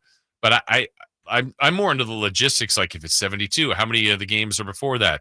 If it's 76, do they just have a different looking bracket? And people, like, do people have buys? Like, that part intrigues me on the logistics of it all. So I think that's going to be coming up tomorrow or Thursday, or today or Thursday on that vote. We'll see where that plays out. All right, let's get to question number 2. Question 2. LeBron's decision is now 15 years old. How did that age? Well, you were here, right? No, I was working weekends. Okay. But you were at the station. Yeah. What do you remember about that? I remember specifically telling my friends, very straightforward, he's obviously staying in Cleveland, because the idea of him doing this and going to a different team would just be absolutely insane. Yeah, it's CBS Sports did a really good article on this, and that was insane because he did go to a different team. Your Cleveland thought. You weren't alone on that, because didn't he do it in Cleveland too? Wasn't he at a Boys and Girls Club in Cleveland? Or I think in Akron. Akron, yeah. And like, I hated how they put it all on us. No, you can't be mad at this because we're raising money for charity. Yeah. He got a lot of grief for that. But I think if you get to what that ultimately has, not directly, but as a byproduct of that kind of made for television event, like, that couldn't happen today, right? Because this was pre-Woj bomb, Shams breaking news, Sam Amick, whoever does all these breaking stories on Twitter. Twitter was around, but in its infancy. And I think you could. It would just have to be like one of the I don't know who like could do it now, like what player, but you could just you would have to keep it in a very tight, especially basketball, because you can only, what your max money is going to be in each team. It's not like any team can give like a certain number higher than another. If Wembanyama gets to the free agency stage and plays great the next couple of years and is kind of like the guy that some people think he can be, and he had some sort of like, and we're hearing like Lakers, like back then, let's remember, it was the Knicks, it was the Heat, it was the Clippers. I think the Bulls were taking meetings with LeBron. If you had something equivalent to that and Victor Wembanyama somehow, some way that was not leaked to anybody. Like you would have to keep it tight knit. You would have to be like, you would have to not tell anybody. Yeah. Like literally the decision. Well, then like your agent better be your best friend in the world. But then on top of that, like you're kind of this day and age where you have to make the most money out of everything. You need people to know like, hey, I'm going here, so this needs to be planned so that this specialty shirt can be made. I'm wondering if, you're right, if that could literally be done. So if we fast forward that to now, and it's LeBron, it's Victor Wembanyama, it's whoever's the player, I think honestly the way you would have to do it. So Chris, it's you or me, and we're that star coveted player. I literally would say my decision on the air live. Yeah. So I haven't told you. I haven't told my. That's the only way that family, you can keep it. My wife, my brother, anybody. I would have like Pete Carroll. Yes, it's like you're gonna find out when it's said on the air, so everybody will find out. I think that's the only way you could do it. That stuff would leak. There's nobody that could hold this stuff together. I just don't think that's possible. But 15 years, kind of the things he talked about in this article on CBS Sports that was a good read last night, of what this helped create 15 years later. The player empowerment era was born, right? I mean, there's a way more like player control of their career. It's also like the team building of the reason why he went to Miami is because him, Dwayne Wade, and Chris Bosh all got together and said, like, let's play somewhere. Well, it did talk about that in the article about how the impact of playing with Team USA, and that's where they truly met in a couple different Olympic kind of made up teams. Almost feels like that was like the first Survivor to where like there was a group of people coming together and say like, hey, we'll stick together. And then every other Survivor since then, everyone knows that that's exactly what they have to do. So it seems like every player knows that's what they have to do. How about this in this article, Chris? They were talking about that player empowerment era. So LeBron left in his final Cavs game in 2010. His starting lineup around him was Mo Williams, Anthony Parker, Anton Jameson. It was Shaquille O'Neal was the starting center of the Cavs, but that was Shaq at the end. Then he joined Carlos Arroyo, Dwayne Wade, Chris Bosh, and Joel Anthony, and ultimately some other guys around the Miami Heat. But that was the transition there. It did talk about kind of the scoop era. This ultimately ended up. I remember Twitter and all that. I want to say Le Batard was really big on like he's coming to Miami, and like he explained the reason why him and Dwayne Wade and Chris Bosh got together. They're going to come there and stuff like that. Was it Stephen A. saying New York? I want to say so. Yeah. I'm not sure. I can't. Yeah. It talks about how the big three then became a norm. And it like, have you seen the video that the Knicks made for? Yeah. Yeah. See, they had to be ready for that. I think the one that was most telling is, we talked about the USA basketball. They talk also the impact of this, the rise of space and pace, aggressive defense, small ball lineups became more of a thing. Those teams, the Knicks, the Bulls, the Nets, and the Clippers were the bridesmaids and all this. Those were the teams that, he was looking at besides the Heat. But what that started, and we talk about this, what like Michael Jordan has done, but what LeBron's run was for the 4 times in the championship with the Heat. Then he goes back to the Cavs. The next 4 years, he's in the finals. So he had an 8-year run of squashing the East. So it basically ended the Celtics as we knew it, of the Rondo, Pierce, Allen, Garnett team, to then flip it around, go through that tough time to become Tatum, Brand, like that cycle in that 8-year window of LeBron as a Heat player and a Cav player, but it killed the Pacers, it killed the Knicks, the Bulls at the time, the Raptors. Nobody was getting out of the East unless you were LeBron James. And so that was an incredible team group that he squashed out.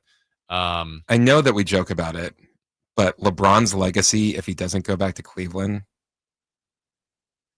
like, didn't that give him a lot of goodwill? Absolutely. Of him going back to Cleveland and then finally winning with Cleveland. Yeah. Well, and also him leaving to go to Miami, Cleveland became terrible. They got lottery luck to get Kyrie Irving. And then that also helped lead LeBron back to Cleveland. Like, there was just so many layers to this. If you read this article, it's really good. I mean, like, you could almost make, what if he could have done the Kevin Durant thing of didn't win with the team he was with, going to a team that had already won a few years ago and then become like a dynasty team. Yeah. But it's, quote, not his team. Right. And then going from team to team to try and find a championship and not finding it. Yeah. Now he ended up getting one with the Lakers too. The one with the Cavs, I think, was his best one by far. You're still not counting that Laker one? No. Why? Because Anthony Davis was hurt going into the playoffs. He wouldn't have been healthy. So you're telling me that this time to get Anthony Davis healthy to go into the bubble didn't help the Lakers? Oh, it did. Yes, it definitely did. Okay. But they still played all the way through all that and beat all the teams they had to beat. Yeah, I'm saying that they would have been hobbled going into the postseason. Gotcha. Well, 15 years ago, the decision with the lovely and talented Jim Gray. Who was the best? What was the best movie at the time? 15 years ago. I don't know. I'll have to look that one That's up. how LeBron's legacy will be seen, is if you look at the best movie at the time. You're going to make me do it. I'm doing it right now. What do you got?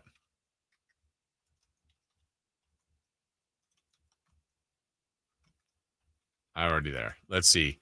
It is Despicable Me. That's his legacy. Perfect. It's perfect. That's how you describe his legacy. Despicable Me. Oh, that's great. All right, let's get to question 3. Question 3. All right, go. What do you got, Chris? On ESPN.com, they ranked all 32 NFL teams by their skill players, running backs, wide receivers, and tight ends. They have eliminated the quarterbacks and linemen from the teams. With that being said, they rank the Philadelphia Eagles number 1. Do you agree? So I found this interesting because we're all so enamored with quarterbacks, and they're a huge, huge factor in building teams and every team and how you think about teams. So Philadelphia at number 1, I really don't have an issue with it. Obviously, Saquon Barkley for just doing running backs, receivers, and tight ends. Saquon Barkley's as good as they get at the running back position. Dallas Goedert, solid, maybe above solid tight end. And then you look at their receivers between Devontae Smith, A.J. Brown. I mean, this is a good team. They give them last year's rank. They were 3rd. 2 years ago, they were 3rd. Last year, they were 2nd. This year, they come in at number 1. Now you throw in Jalen Hurts in there. You got yourself a really good team, hence the reigning Super Bowl champions. We're going to go the list a little bit here. At number 2, they put the Lions, and you're talking about a team that's got some pretty good receivers in Amon-Ra St. Brown, Jamison Williams. Sam Laporte is a good tight end. You also have Montgomery and Jahmyr Gibbs in your running back group. That's really good. The Bengals are 3rd, and sitting at number 4, the number 1 ranked in the last 2 years, your San Francisco 49ers. Now, they obviously lost Deebo Samuel, but you still have Christian McCaffrey when healthy, Jennings, Ayuk, certainly George Kittle, Ricky Pearsall. We'll see what he's able to add to this team, but they put them at 4, and that's so does Brock Purdy hurt, all that? That's kind of up for debate. But you look at the top 4 teams without QBs in the mix, and you've got really good teams anyway. The Eagles, which have Hurts, but they're not counting him. The Lions, which have Goff, but also not counting him. Bengals at 3, and without Burrow, who may be the best part of that team. The Niners at 4, and that's not counting Purdy.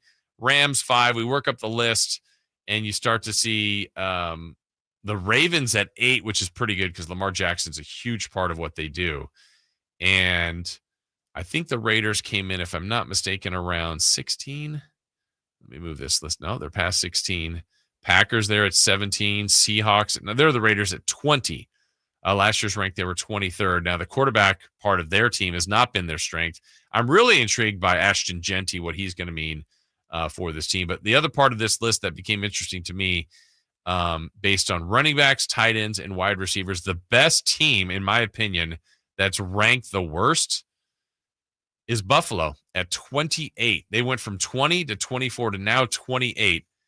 And that's the value of Josh Allen.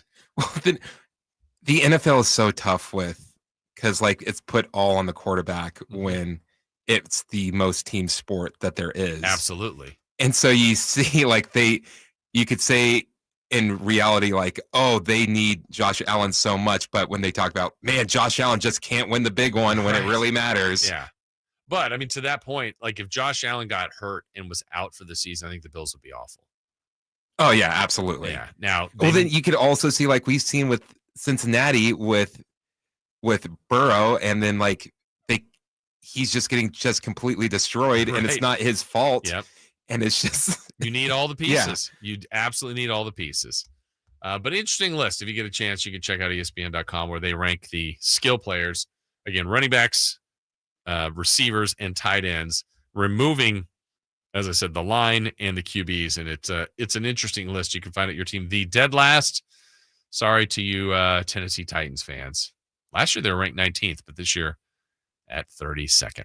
All right, when we come back, there is a trend in the NBA, and I think this is good. The league will brag about it. It is parity.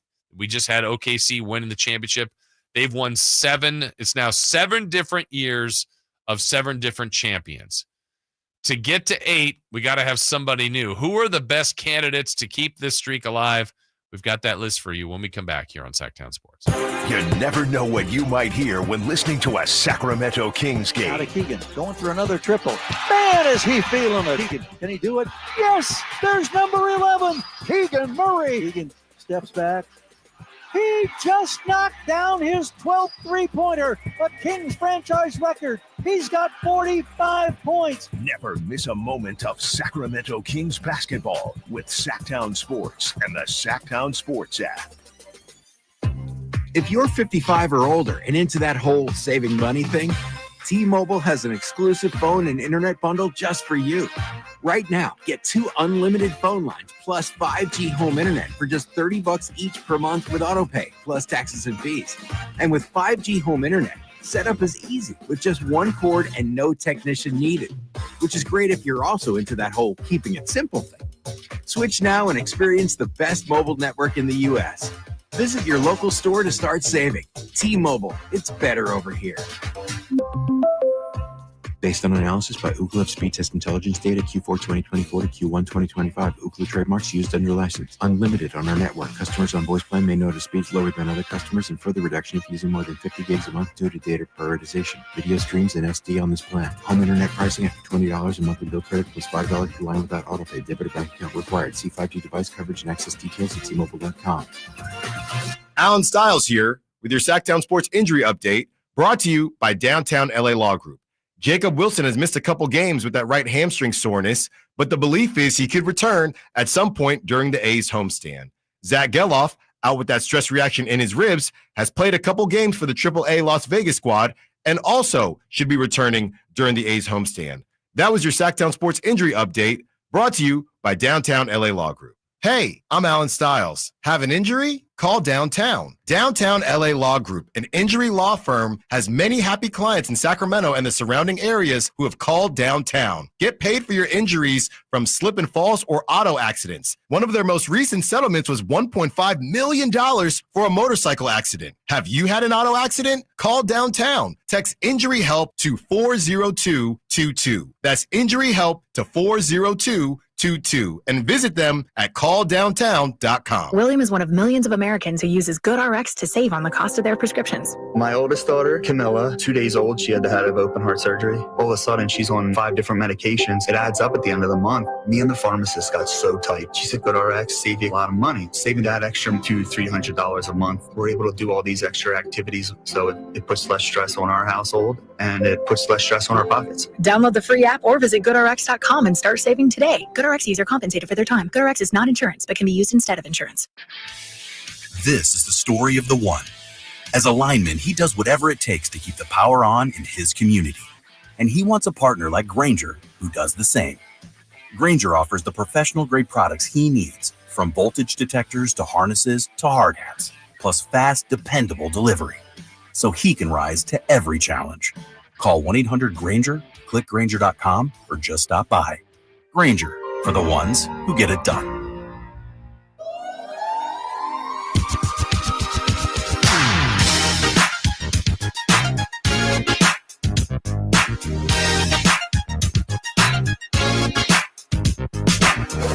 Waking you up with the best in local sports. It's the Carmichael Dave Show with Jason Ross on Sacktown Sports. Jason Ross, Christopher Laud. A reminder, Brendan Nunes, Sacktown Sports Kings Insider, will join us at 9 o'clock. Let's see, a couple of texts here to clean things up, Chris. I like this one. You mentioned going to that final game at Stanford. Again, my favorite story about that, you were at the game of Stanford Notre Dame. I don't know the very, very wealthy donor to Stanford, but basically said, yeah. Jacob M. Stanford said, yes, I will write this huge check to build all the tweaks. And basically they were going to completely renovate the stadium. No, they didn't renovate. They tore it down and rebuilt. And if anybody's, built a house, it takes a year and a half, maybe, or whatever. He said, no, I will do it. The restrictions are, we're playing in here next season.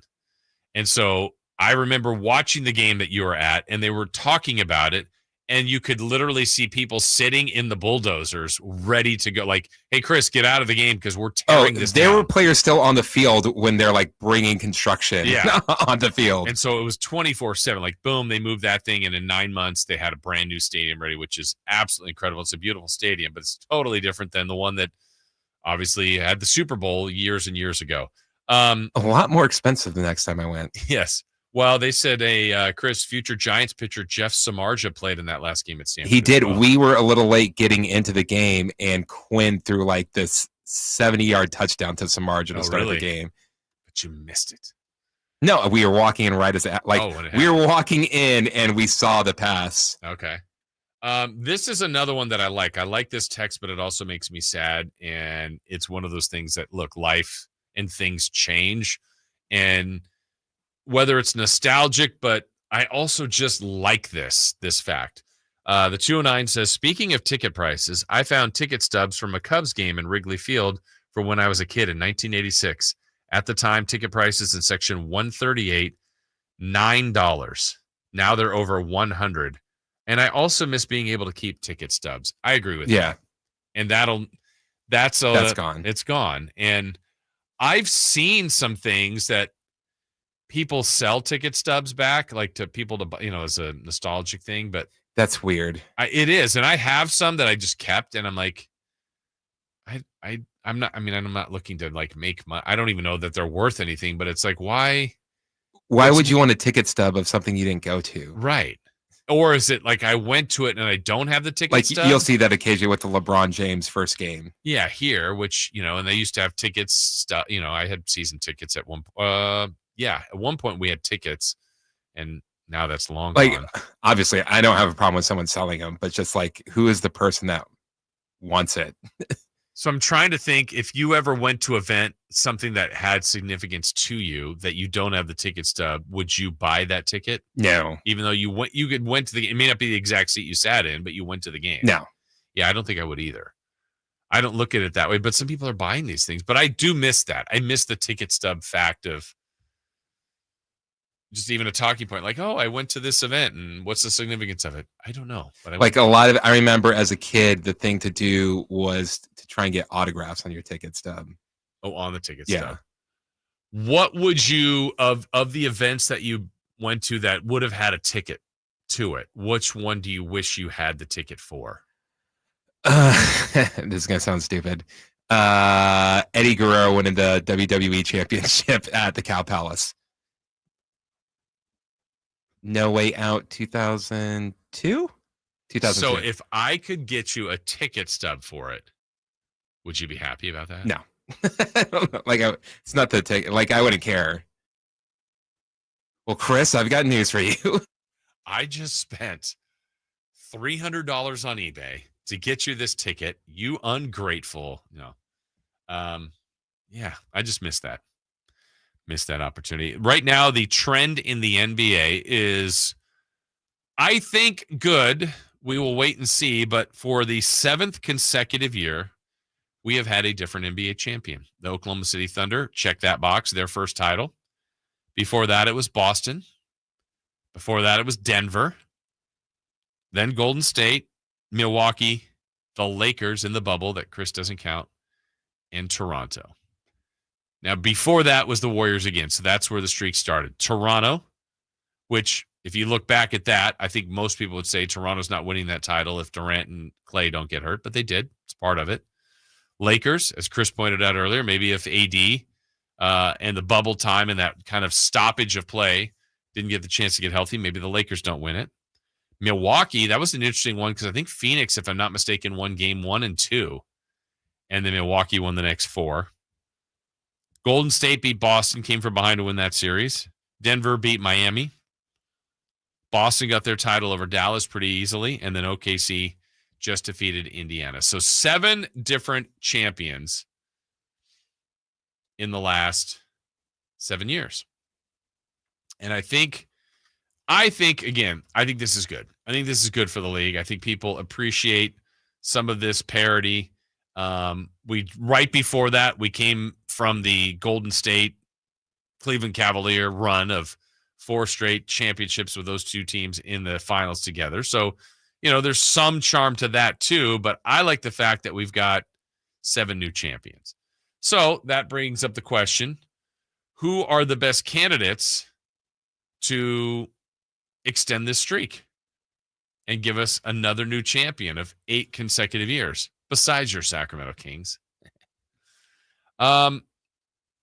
So I think the obvious one would be obvious couple here, Houston. I think the Rockets have an excellent chance this year based on how they performed last year, based on the addition of Kevin Durant and others to the roster. No? I'll say adding Kevin Durant almost hinders your chance of winning a championship now. How so? Like it worked for the Warriors, but didn't work for the Nets, didn't work for the Suns. So 1 out of 3, what if this one works? And it's 50% of the time. It works every time. Cleveland has to be a candidate. I think they had a decent offseason too to go with their 64-win team. Maybe Mike Brown and the Knicks. The Knicks have a chance if we're looking for a new champion. Had the Halliburton injury not happened, maybe some people would say the Pacers, but maybe that still could happen. Some people would say that. I wouldn't, obviously. You would not. No. I said they weren't going to win a championship. Could it be Orlando or Detroit? Atlanta feels like a little bit of a stretch. If we go to the West, besides Houston, your candidates would be probably the Clippers or Minnesota. So if you had to bet, now we're back to the betting, Chris, it's going to be a repeat champion of the last 7 years or the rest of the field. Who would you take? So again, your repeats would be Toronto. I think that one's safe. The Lakers, Milwaukee, Golden State, Denver, Boston, or OKC. I mean, like, can it really get to 8? I think he with those ones, I think the only ones that have like a solid chance of over the field would be OKC. Yeah, I mean, they're going to go in as the favorite, right? Yeah. And this is, by the way, if you said like the rest of those, if you said Boston, Denver, Golden State, Milwaukee, Lakers, and Toronto aren't going to win a championship next year, I'm like, yeah, I agree. Yeah, I mean, some of them are pretty good teams. Golden State, Lakers, Denver, they're good. I just don't know that I see them winning the title. Boston, I always feel like has a chance, but now they've got some different injury issues. So you're right. The list is probably OKC. So you're trying to avoid a back-to-back champion. And this 7 years in a row is the longest stretch in NBA history of having different champions like this. So we went through runs of, seeing Jordan win 6 of 8, either the Lakers or Celtics in the 80s. Detroit had their run. Lakers again, Spurs, back to the Warriors. And, we'd get a sprinkle of another team, or maybe they, Spurs were winning them in a bunch of different times over a 10-year span. But I think this is good. I think it has made teams aggressive in the offseason, has given a lot of teams championship aspirations, and we'll see if this parity can continue and get to an 8th straight year of a different NBA champion. All right, break time for us. When we come back, if you haven't seen or heard the way the Giants game ended last night, you're going to want to hear the call of just a wild night in the majors. The A's started a series that they started the way they wanted to. The Giants finished it away in a very unique fashion for both teams. We've got that and more about the wild night in the majors next. Visit SacktownSports.com and join the Sacktown Sports 1140 newsletter.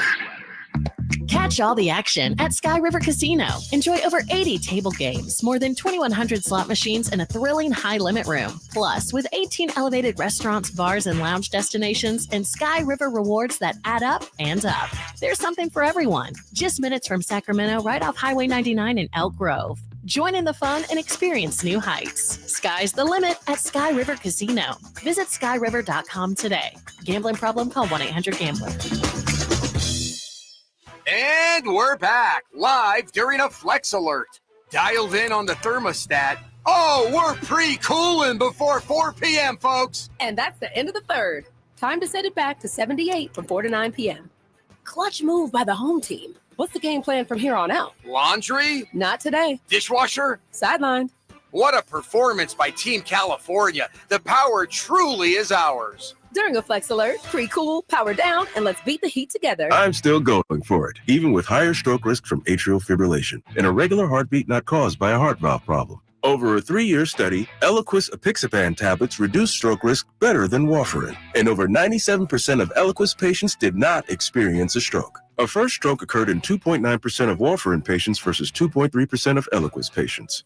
Don't stop prescription Eliquis without asking your doctor. Stroke risk may increase. Eliquis can cause serious and potentially fatal bleeding. Don't take if you have an artificial heart valve, abnormal bleeding, or antiphospholipid syndrome. While taking, you may bruise more easily or bleed longer. A spinal injection increases blood clot risk, which may cause paralysis.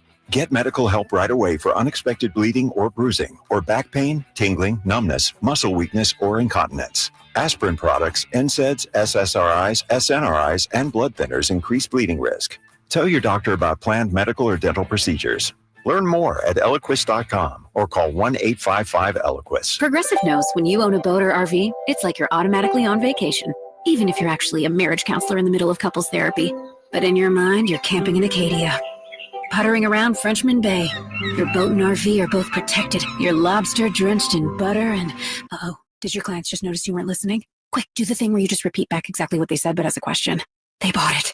Now back to Maine, earning an automatic discount bundling your boat or RV with your home or auto. Progressive Casualty Insurance Company affiliates and other insurers. Not available in all states or situations. ZipRecruiter is the place. ZipRecruiter is the place for talented teachers, savvy software developers, and master mixologists. ZipRecruiter is the place where you meet all these people and more. That's because ZipRecruiter is the place for job seekers who are looking for new opportunities. In fact, ZipRecruiter helps 10 million people with their job search every day, so you can find the right candidates right away. Try ZipRecruiter for free at ZipRecruiter.com/free. That's ZipRecruiter.com/free. With 25 award-winning years in Northern California, Ashton & Price is your local injury law firm. Pro attorney tip: if a firm presents as local but they're in LA, red flag. If your first consultation is not with a lawyer, big red flag. At Ashton & Price, your first consult is with a local attorney, and if serious injury prevents travel, a lawyer will come to you. Still not enough? George Washington's my uncle. At Ashton & Price, no red flags, just red, white, and blue. Remember, for the best advice, don't think twice. Call Ashton & Price. I'm Ken Korak with your Green and Gold Report, brought to you by Comcast Business, powering possibilities. Well, the story of Brent Rooker keeps getting better and better. Not long ago, he was with 3 different organizations before becoming a waiver claim by the A's. And now he's on pace for his 3rd straight 30-homer season. And when the best players in baseball gather in Atlanta on the 15th, Rooker will take part in his 2nd All-Star game in the last 3 years. Comcast Business helps turn today's small businesses into engines of modern business. It's how restaurants become reliably up and running neighborhood favorites. It's how retailers become seamlessly restocking, cyber-securing must-visit shops. And it's how healthcare offices become data-managing caregivers that we all depend on. With reliable connectivity, enhanced cybersecurity, advanced fiber solutions, and Wi-Fi backup, Comcast Business is powering the engine of modern business. Get ready for a night out with Jordan Davis. It's Country in the Park 2, Saturday, September 13th at Cal Expo. Along with the special guests Mitchell Tenpenny, Low Cash, Vincent Mason, and Averyana. Make it a family day out with food trucks, games, dancing, and more. Saturday, September 13th at Cal Expo. Sponsored by Trex Racing Cage, Chicken Fingers, and Naturewood Home Furnishings. Tickets at catpfest.com.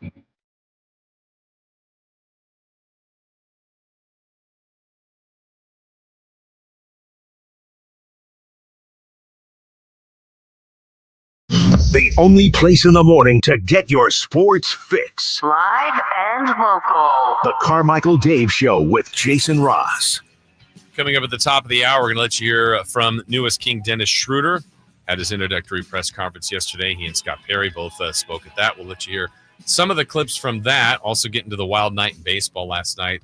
Just a must-hear highlight. A couple of them you got to hear from the way the Giants and A's had their start to their game and end to their game. We'll explain. Let's see. A couple more from the text line at 916-339-1140. We were talking about ticket stubs. How about this? My grandma 1 year for Christmas gave me a ticket stub from a Muhammad Ali fight. My grandfather and I both love boxing, and he just passed away, so that was his final gift to me. All right, that's pretty cool to have that ticket stub. Here's one for you, Chris. Chris, I was at the Shawn Michaels heel turn when he switched in music. Wait, what is this, Chris? I was at Shawn Michaels heel turn when his switch in music Hulk Hogan. I wish I had that stub. Does that make sense?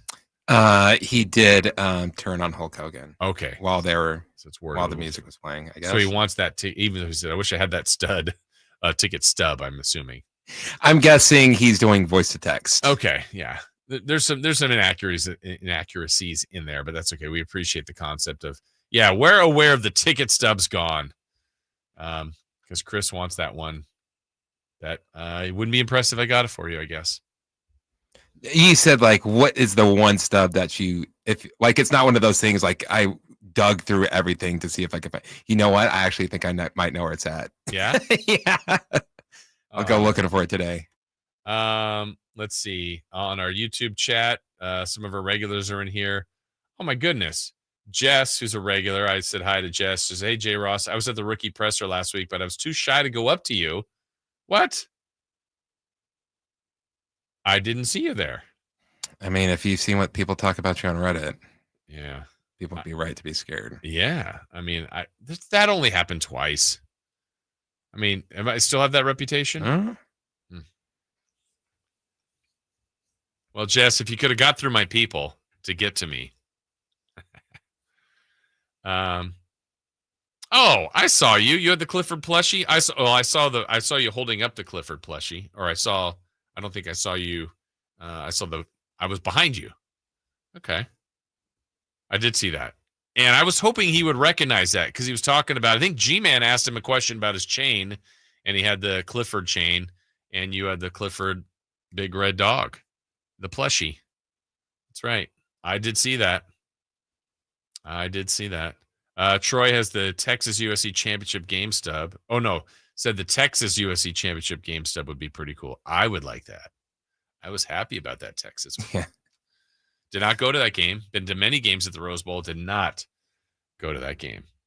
All right. So let's go to last night in the major leagues. It was quite a night really around the majors. I mean, if you think about some of the other things that did happen in baseball, the Blue Jays won again. What's going on with them? They've won, I think, 9 or 10 in a row. They're 54-38. So they won 10 in a row. The Royals had a walk-off win. The Brewers rookie pitcher continues to dominate, though Shohei took him deep. You had A good comeback from the Mets to win in extra innings against the Orioles 7-6. But there were some other things that I think caught a lot of people's attention, including mine.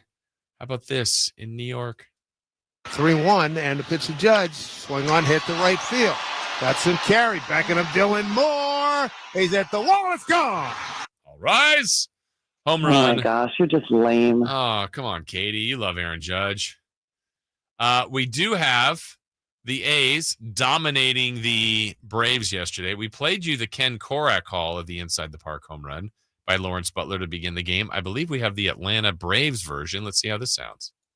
He delivers to the Atlanta product, and Butler is a deep. I know why you right got that. Center field. Eli White back at the track, turning, and it's off the wall. It's in play. Butler's at second. This might be an inside the park home run. He's at third, turning at third, losing his helmet, comes to the plate. There'll be no throw, and the kid from Atlanta on the first pitch at the bottom of the first inning hits an inside the park home run.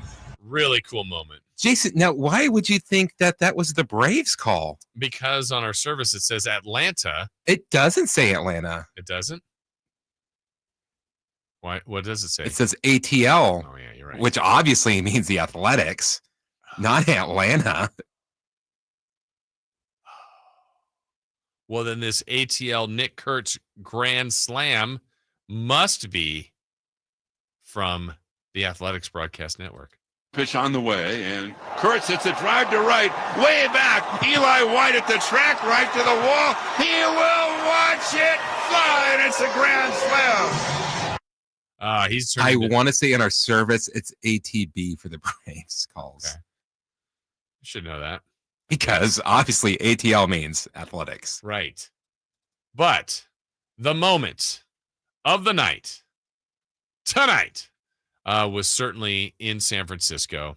Look, this team is down 3-1, bottom of the ninth inning. Giants trying to create a comeback against the Phillies, and they have the comeback for the ages. Patrick hits a high drive, deep right center field. This one is off the top of the wall, and it ricochets, and it's rolling on the warning track.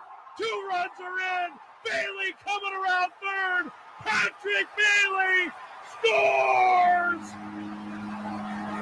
It's an inside the park walk-off home run. Now we've seen everything. And Patrick Bailey gets tackled as he crosses home plate. Amazing. I was thinking about a couple different things when that, seeing it multiple times now. It's a great call there by Dave Fleming. The difference between inside the park home run and the, just when you crush out of the park, at some point, it's like, I always want to know enter the mind of the guy that hit it. So in this case, Patrick Bailey, it's like, he obviously can see when he's rounding first and second, like this is trouble. I've definitely tied the game. The 2 runs are coming in. I'm going to get to third, because now you're losing sight of the ball. So you're rounding second. You're like, they're not there yet. At what point is he going, oh, my gosh, I think I'm going. And then when he gets the eyes of third base coach Matt Williams, it's like, come on. So I know I've told this story before. It made me think of this back to my own, 100 years ago playing days in high school. It was actually my first, I think it was our first game that season. It was really early in the season. Hit a ball just like that off the brick wall. No, we had fences, but I don't know. Anyway, hit one in the gap, rounding first, rounding second. I'm not slow, but not fast, right? I mean, whatever. And Chris, I'm on my way to third. And I'm like, I know I'm getting a triple. And now I'm seeing my coach, like I'm already going there. So I'm past second, halfway to third, and he's waving me. I'm like, in that same thought I just brought, I'm like, what? Really? What happened? The outfielders collide? Like, what is going on? I'm getting an inside the park home run, and I'm now 3 steps from the bag, going as top speed as I possibly could go. And he was like, stop. And I try, and it wasn't to a point where I could slide because it's too late. I'm like a step away, and I step on the bag and do one of those just nasty ankle rolls because I just had no time to. And I was so mad, and I went a couple feet off the bag, came back and got to the bag, and I was just like, oh, man, I rolled that really badly. but it was, first inning, wanted to stay in. And of course, the way baseball works, the next ball was hit to center. I would say pretty deep that I should score without a problem. Problem is my ankle is throbbing and swelling already. And I'm like, oh no, I'm running and I should make it easily. And I think they even do a relay, like from center to short, and like, oh, we can get him. And they throw, and I have to lead with that foot to slide. And they're like, yeah, I got thrown out at home, slid in with that lead foot. And I was a mess for a couple of weeks with that ankle. Well, our guy Basil Jones. I wouldn't have said his last name, but that's not it. I just made it up. Our field did not have fences, and he crushed it to where it would have been out of anywhere. So he's running. He gets to third. They still don't have it out of the outfield. And like right as he passed third, it was like he was running in quicksand, and we're all just go. That's how I felt. Yeah. And the ball gets there, and he just like, I don't think he even has like the strength to slide. He just like throws his body as a play, and he's out at home. To where like from that, because the ground rules were, if it hit the tree, the second row of trees, not the first trees, it was a home run. So he was playing in the woods. We were, and so whenever he was up, he would send one of the bench guys to start running, so they could see if it hit one of the trees. Oh my gosh! What a moment though for Bailey and for the Giants to get this win like that. Incredible call, great way to win. Fourth straight, as thrilling of a walk-off win as you can get. Inside the park home run. Scoring the other two, at least you guaranteed the tie, and then to get the win, and really wasn't close to the plate. So very, very cool, great moment for him. Hopefully, there's many great moments ahead for the Kings and Dennis Schruder. He was officially introduced yesterday. Got some reaction from his press conference. We'll let you hear some of that audio and so much more coming up in our next hour right here on Sacktown Sports. On the move? Got somewhere to be? Take Sacramento Kings basketball with you. The Sacktown Sports app will let you stay connected to your passion. Never miss a moment of Sacramento Kings basketball with the Sacktown Sports app. This is the story of the one. As a safety manager at a manufacturing plant, he does everything he can to keep his coworkers safe. From finding ways to reduce risks to keeping safety supplies in stock. And for that, he relies on Grainger. Grainger offers a broad range of quality products and next-day delivery, so he can always play it safe. Call 1-800-GRAINGER, click Grainger.com, or just stop by. Grainger, for the ones who get it done. This message comes from Viking, committed to exploring the world in comfort. Journey through the heart of Europe on an elegant Viking longship with thoughtful service, destination-focused dining, and cultural enrichment on board and on shore. With small ships that bring travelers closer to the destination, there's more time to explore. And every Viking voyage is all-inclusive, with no children and no casinos. Discover more at Viking.com. Why'd I go to the doctor? One day at the firehouse, I was so lightheaded I could barely stand. Even my crew noticed. Getting checked out was the right call. Turns out I have atrial fibrillation, which increases the risk of stroke about 5 times. Symptoms like irregular heartbeat, heart racing, chest pain, shortness of breath, fatigue, or lightheadedness can come and go. But if it's AFib, the risk of stroke remains. If you have symptoms, contact a doctor. I'm so glad I did. Visit NoTimeToWait.com, sponsored by Bristol-Myers Squibb and Pfizer. Some things can steal your sunshine. Ugh, I just got my hair done. Sorry, the cooler's broken. Anyone see my flip-flops? Anyone? But COVID-19 can steal a lot more. I just took a COVID test. Ugh. Prescription medications for COVID exist. If you test positive this summer, ask your doctor if they're right for you. Visit PfizerForAll.com/COVID-19 to learn more. Sponsored by Pfizer. This is the story of the one. As a safety manager at a manufacturing plant, he does everything he can to keep his coworkers safe. From finding ways to reduce risks to keeping safety supplies in stock. And for that, he relies on Grainger.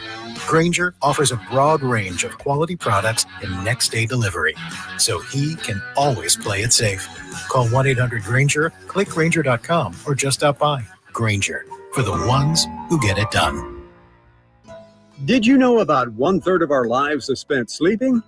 Hi, this is Franklin Rosa with a word about Naturewood Home Furnishings. If we're going to spend that much time in our bedrooms, then our bedrooms ought to reflect our personalities. I remember many weekend mornings when our kids would jump into our beds trying to coax us to start our days more on their schedules than ours. Naturewood Home Furnishings' huge bedroom sale is here, and there's no better time to find the perfect accent piece for your bedroom, or even better, to start fresh by designing your bedroom to fit your lifestyle. From a new mattress and foundation to dressers to nightstands to lamps and more. Naturewood Home Furnishings will help you create a space from simple to luxurious and anything in between. Just drop by and let Naturewood's team help you envision a bedroom fit for 1/3 of your life.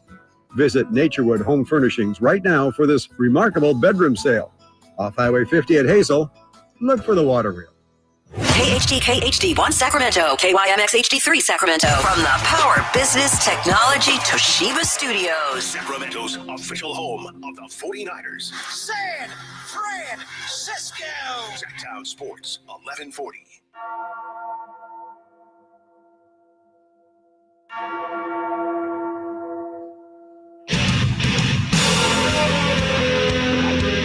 Ladies and gentlemen, we are halfway through the week. Your week! So right now, I need every single listener on their feet. Callers, texters, YouTubers. Make some noise for Sacramento's favorite sports morning show. Carmichael Dave, Jason Ross, and the man behind the glass, Chris Burlon.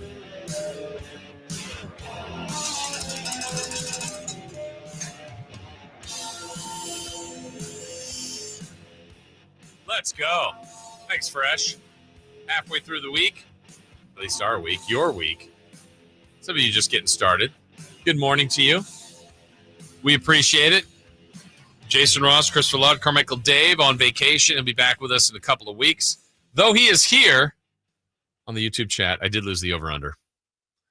Thought it would... by a lot. By a lot. You're right. 1 hour from now... we will be joined by Sacktown Sports Kings insider Brendan Nunes. He will be joining us. We look forward to that. We're going to get into some of the comments yesterday from Dennis Schruder and the Kings, newest King, but wanted to clean up a few more things. Always appreciate people checking in on the YouTube chat and certainly on the text line. A couple of texts coming in. Chris, you were right. 209 says, I was doing voice to text. That's correct. I'm driving, but Shawn Michaels hit Hogan with the sweet chin music right after they won a match together. I was like 10 years old, and I was just in shock. That makes way more sense now. Now you're buying it?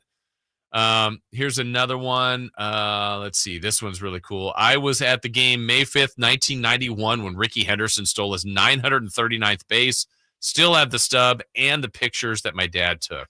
I think my uncle might still have the stub of that game. That game I'm talking about? The stolen base of the really? Ricky Henderson one. That's really cool. Now, again, for let's see. I'm going to look this up. What do you think that's worth to some, or what do you think someone's selling that for? $20. Ricky Henderson ticket stub from stolen base record.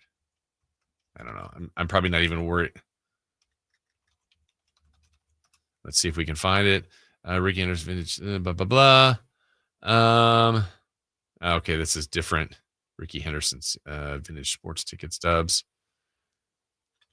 Well, someone's trying to sell it. There's a little bit more to it. I was there.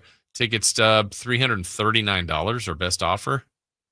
That's crazy. Someone $389 or best offer. So I see two. There's another one, $299. I might have to see if my uncle still has this. Yeah, exactly. Maybe this is more of a money-making opportunity than I thought. Okay.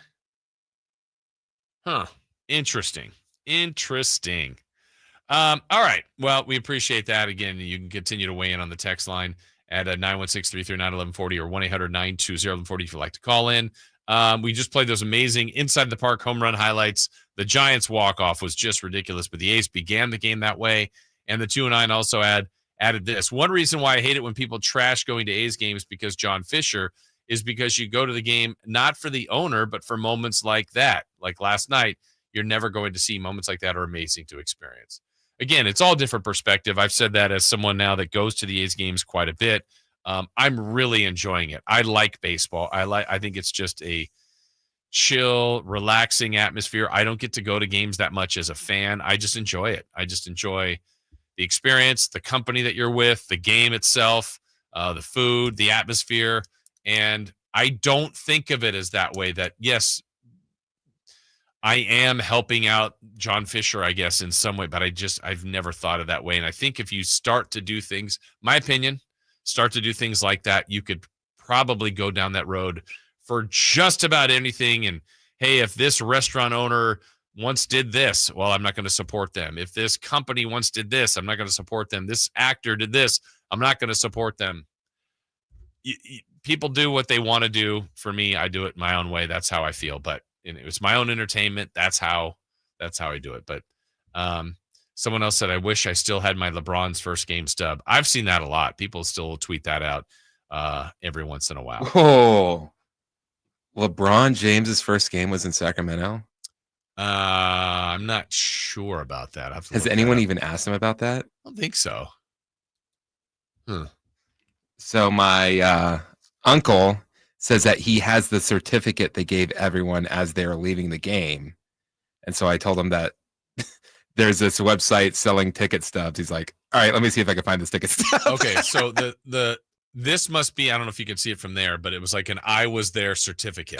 Yeah. That must be what he has. Now in this thing, someone has added a card, a baseball card, record steal, but then there's the ticket stub in there. So the whole package looks like it's $339.39. So I don't know if the voucher that he has is worth as much as anything as the ticket, but I guess it says you were there. Like think about buying something that says I was there and you weren't there. Right. Because another person has just the ticket and they list that one as $299.99. Do you remember what they did for Arco's last game? They have like metal ticket stubs. I don't think I have that though. Why wouldn't I? We were ticket holders there. I wouldn't have thrown that away. Like they gave them out to fans in the fourth in? quarter. They came up to your seat and were giving them away. Huh. All right, while we're on this subject, I'm gonna see what people are selling LeBron James first game ticket stub. Oh, come on. Wait, that's not even in Sacramento. Well, wait, that's not a Kings ticket stub.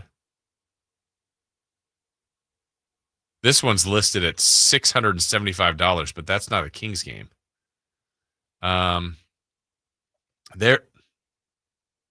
Okay. Wait a minute now.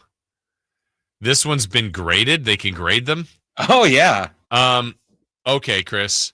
LeBron James 2023 NBA debut ticket, first game rookie, PSA 2013 or what you said 2023? Oh, sorry. 2003.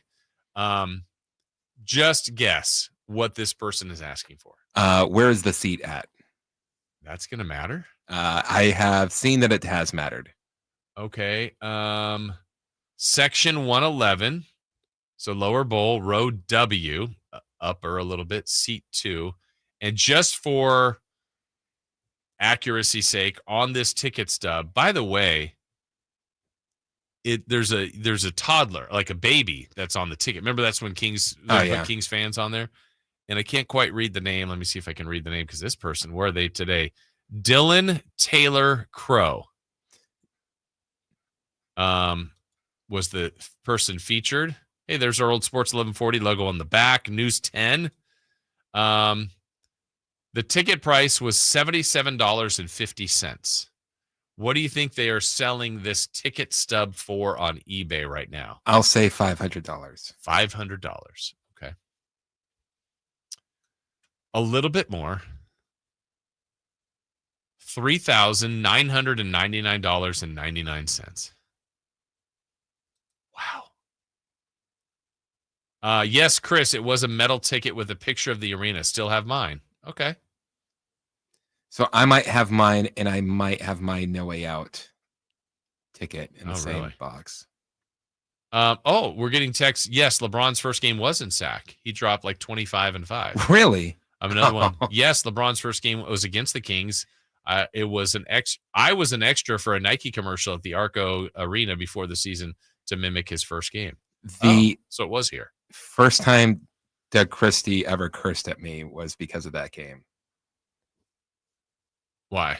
It was when we were working together, and he was talking about LeBron's first game, and he said something to the effect, he's like, oh yeah, well, I mean, LeBron came out swinging his first game. He had 20 something points, whatever rebounds, whatever assists. And then during the break, I said, wait, he did that all his first game? He's like, yeah. I'm like, are you sure about that? He goes, yeah, I think so. Yeah. And I said, who's guarding him? Chris. I can picture. And then he said some expletives towards me and said, I think Peja was guarding him for most of that. Do you think he said more expletives to you than anyone else in his life? No. Okay. But I do you're think on the list. I am up there. Yeah, you're in the top 10. And if you were to say like the last 10 years? Yes. Yeah. I would be. You're on the list. Yeah. Very high. Let's see. I was at last night's game. I guarantee he's the person he said the most, what is wrong with you? Oh, yeah, for sure. I think we all have with you. 916. I was at last night's game for the Bailey walk-off, and it was the most electric moment I've been to at a baseball game. That I could believe. That was chaos. And you said to me earlier, like the TV call was so loud, and it's true. Kuiper, you could barely hear him. Just an amazing, amazing moment. All right, yesterday, the Sacramento Kings introduced their newest player, Dennis Schruder. Kings have been coveting him. There's no mystery to that. This is the guy they wanted. They're in need of a point guard. And he was introduced yesterday. Let's start first with the new Kings general manager, Scott Perry, sharing some of his thoughts from the presser on what they want from him and what they think Dennis Schruder will be for the team. Where I'm from and how I learned and grew up and playing the game in places like Detroit, Michigan, this guy embodies that. You know, you pick up 94 feet. You very combative in a good way on the court. And so that just really resonated with not only my personality, but Coach Christie's personality, our entire organization and what we're building here. We want the more individuals we can get like that and play that kind of way, the closer we get to establishing the true identity that we want for this basketball team. All right, so there's kind of a brief view of what he thinks, but why did they choose Dennis? There were other point guards they could have been looking at. Why was Schruder the choice? I just want to say a few words about Dennis and why Dennis. If you can recall my opening press conference, which now seems like a long time ago, a few months ago, I talked about this need for this team and organization at the point guard position. I also talked about creating an identity for this organization and this team and how we wanted to play. As a reminder, those 6 things are competitive, tough, team-oriented, disciplined, accountable, and professional. So when you marry those 2 things together, when free agency was embarking upon us, this was the number one guy we felt in the league for us that was going to fit that build and help us establish. He's a building block to us establishing that sustainable success that we're striving to get. All right, so there's some more comments from Kings general manager Scott Perry. Now, as far as, getting this done, we know this offseason has kind of been tricky for a lot of general managers. We've said repeatedly here how it's been the wrong year to be a restricted free agent. Schruder was not that, but like Kuminga, Giddey, some other guys that are in that spot where they're trying to play the field, but a lot of teams don't have money, and the current team is getting offers lower than they expect. That's not the case here, but Scott Perry did talk about the CBA and how it kind of played a part in some of the decisions they've made. It's never been an easy task since I've been in the league, to be honest with you. A lot is being written and talked about now with the first and second aprons, which makes things challenging, to say the least. But, I approach this off season just like any other time I've had since I've been in the league, again, with a positive outlook, trying to figure out how we can get something accomplished instead of saying why we're not going to get something accomplished. So that's how I look at it. Okay. All right. So there is General Manager Scott Perry. According to the real Buddha on our chat, says ChatGPT says Dennis could average 15, 4, and 7. Okay. Those would be good numbers if those are helpful and productive numbers and winning numbers for the Kings. Well, let's get to Dennis Schruder himself. And he starts first about the situation he's now in. To have this commitment from an organization, from Scott, that is what I didn't have the last couple of years.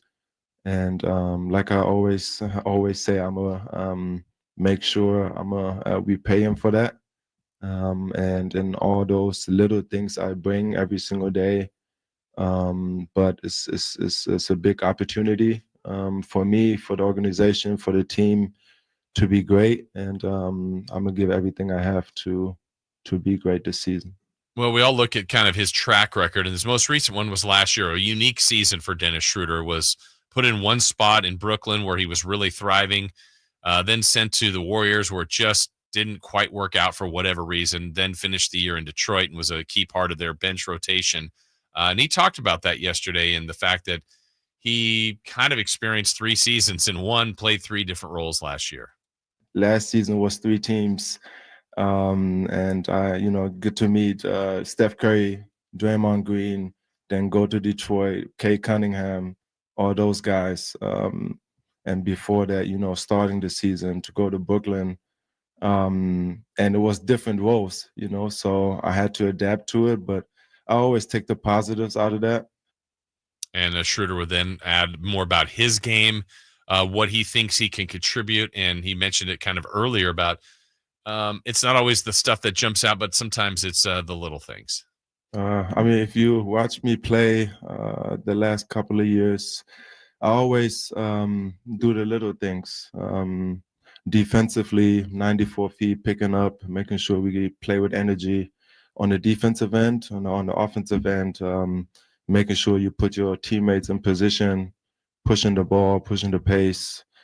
If I have to take 10, 15 shots a game because the game tells me to, I do it. But other than that, I always try to make sure I control the game, put my teammates in position to be great.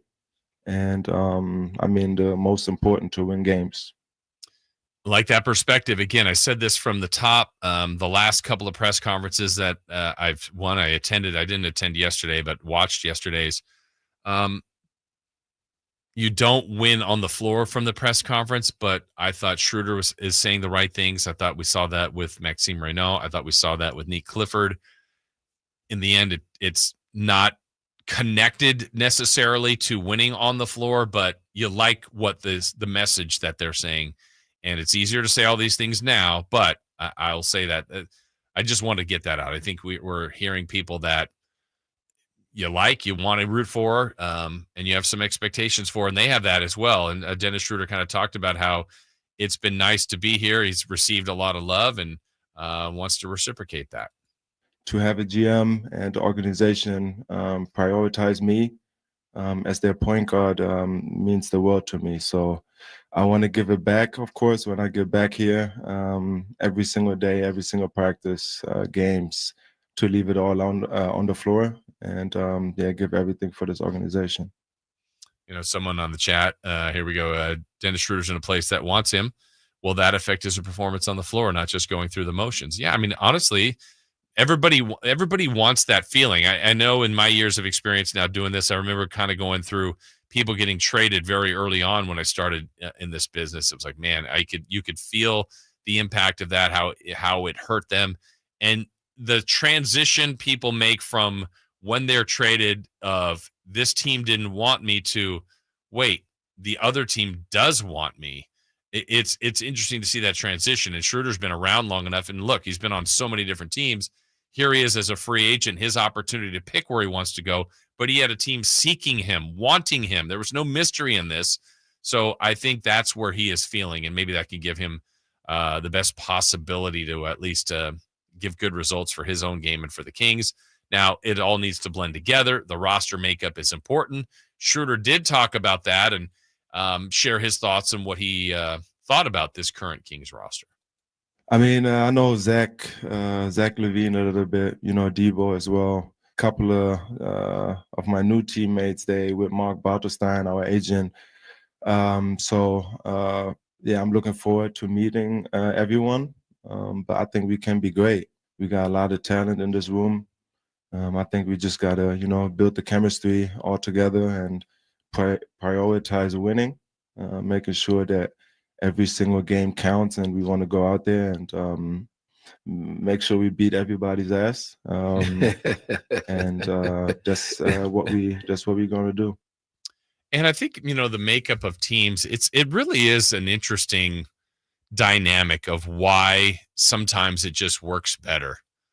You know, I'll even go back to the best of the Kings. You know, if we go back to the early 2000s, and it really is in talking to those guys then and even after, I'm talking about Doug and Vlade and Chris Webber, whether it was Jay Will or Bibby, Pollard, John Barry, Bobby Jackson, Peja, Keon Clark, Hito. I mean, Jim Jackson, the collection of different players they had from that window of 99 to 2006, the best years in Sacramento, but really about that 2001 to around 2004 when they were one of the best teams and championship caliber teams that we could see out there that obviously didn't win one.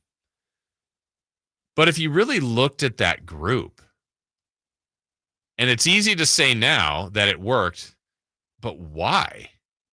I mean, that really was an odd collection of people, of personalities.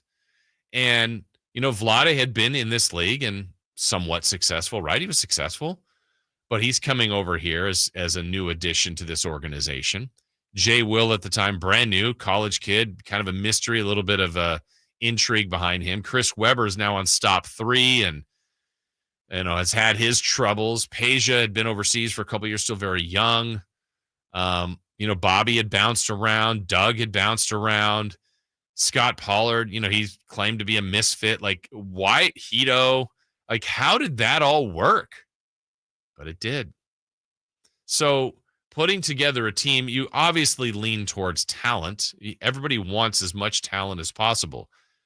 And that's been my point on this of building a team. I think there's been certainly some years in this last 20 of, for the most part, futility for the Kings, or on a night-to-night basis, you look at it and you go, there is some talent, but not enough. Just not enough on this roster. I'm not in that space right now with this team, but I'm more in the space of, because Levine is talented. DeRozan is talented. Sabonis is definitely talented. Keegan Murray, Monk. Like, there's some talent on this roster. It's not a question to me right now of, is it enough? It's more of, does it fit? Dennis Schroder isn't the best point guard in the league, but is he the right fit with this group? I don't know that yet. The Kings are hoping so. But kind of back to, well, Jay Will's got some talent. He's got a lot of talent. What is it going to work? This guy's a little bit wild, young, erratic, but with Rick Adelman, with Jeff Petrie, with the coaching staff, with the current players that they had at the time, you know, they didn't come in as the 1 seed, but they started to build up. And all of a sudden they went from like an 8 to a 6 and boom, boom, boom, they kept moving up. It's an odd dynamic on how it can all work in play. Most people don't have huge expectations, and I'm still right there with most people on the Kings right now. But I just, you know, why does it work sometimes for some of these teams where you just go, man, it all just kind of came together. And then as it comes together and they're getting wins, then it's just assumed, well, this is a talented team. All right, there you go. And let's get one more here from Dennis Schruder talking about playing with one of the Kings' most talented guys, the big man, Domantas Sabonis.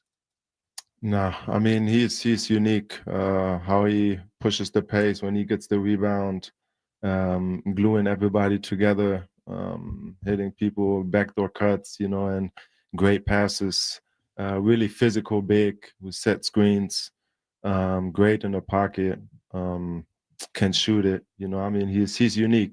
So I'm really looking forward to compete with him.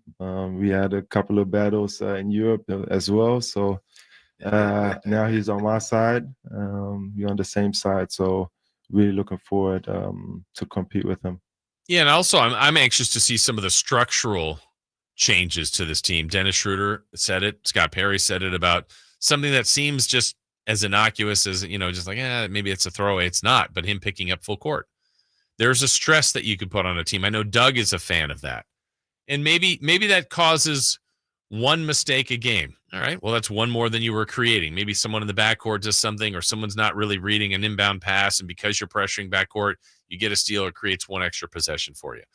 Maybe it's something where by doing that consistently for the game, you tire out the opposing team's point guard by the end of the game. You just never know the subtleties of doing something like that. You don't necessarily have to go for a steal, but you're kind of pressing for a mistake. Yeah, and look, Chris, you've played enough basketball. I've played enough basketball. Like, even at that level, we always do the comps, like pick up. There's always someone you've played against. You're like, oh my gosh, like, can I just breathe? And there's people that are just like, they're intense. They guard you. Like, I'm just out here I want some exercise. Well, that person's a pest. And if you could be a pest over time, you're like, I just want this game over. I just want to be done with this person. Well, it has an impact on teams. And so between Doug Christie now as the full-time coach, what other changes and tweaks is he going to have? I'm really looking forward to seeing that when it comes to fruition. So hopefully you enjoyed some of that from yesterday's press conference with Dennis Schruder and Scott Perry. The Kings are also currently practicing, trying to get themselves together and ready for Vegas, which begins their summer league jaunt on Thursday. We've got some audio from their practice yesterday, some more thoughts on how they're looking. Also more on that coming up with Sacktown Sports Kings insider Brendan Nunes when he joins us at 9. That all straight ahead right here on Sacktown Sports. You never know what you might hear when listening to a Sacramento Kings game. Out of Keegan, going for another triple. Man, is he feeling it. Keegan, can he do it? Yes, there's number 11, Keegan Murray. Keegan steps back. He just knocked down his 12th three-pointer, a Kings franchise record. He's got 45 points. Never miss a moment of Sacramento Kings basketball with Sacktown Sports and the Sacktown Sports app. He waited a lifetime for this moment. Now it's time to celebrate. The official collection. The Oklahoma City Thunder, NBA champions.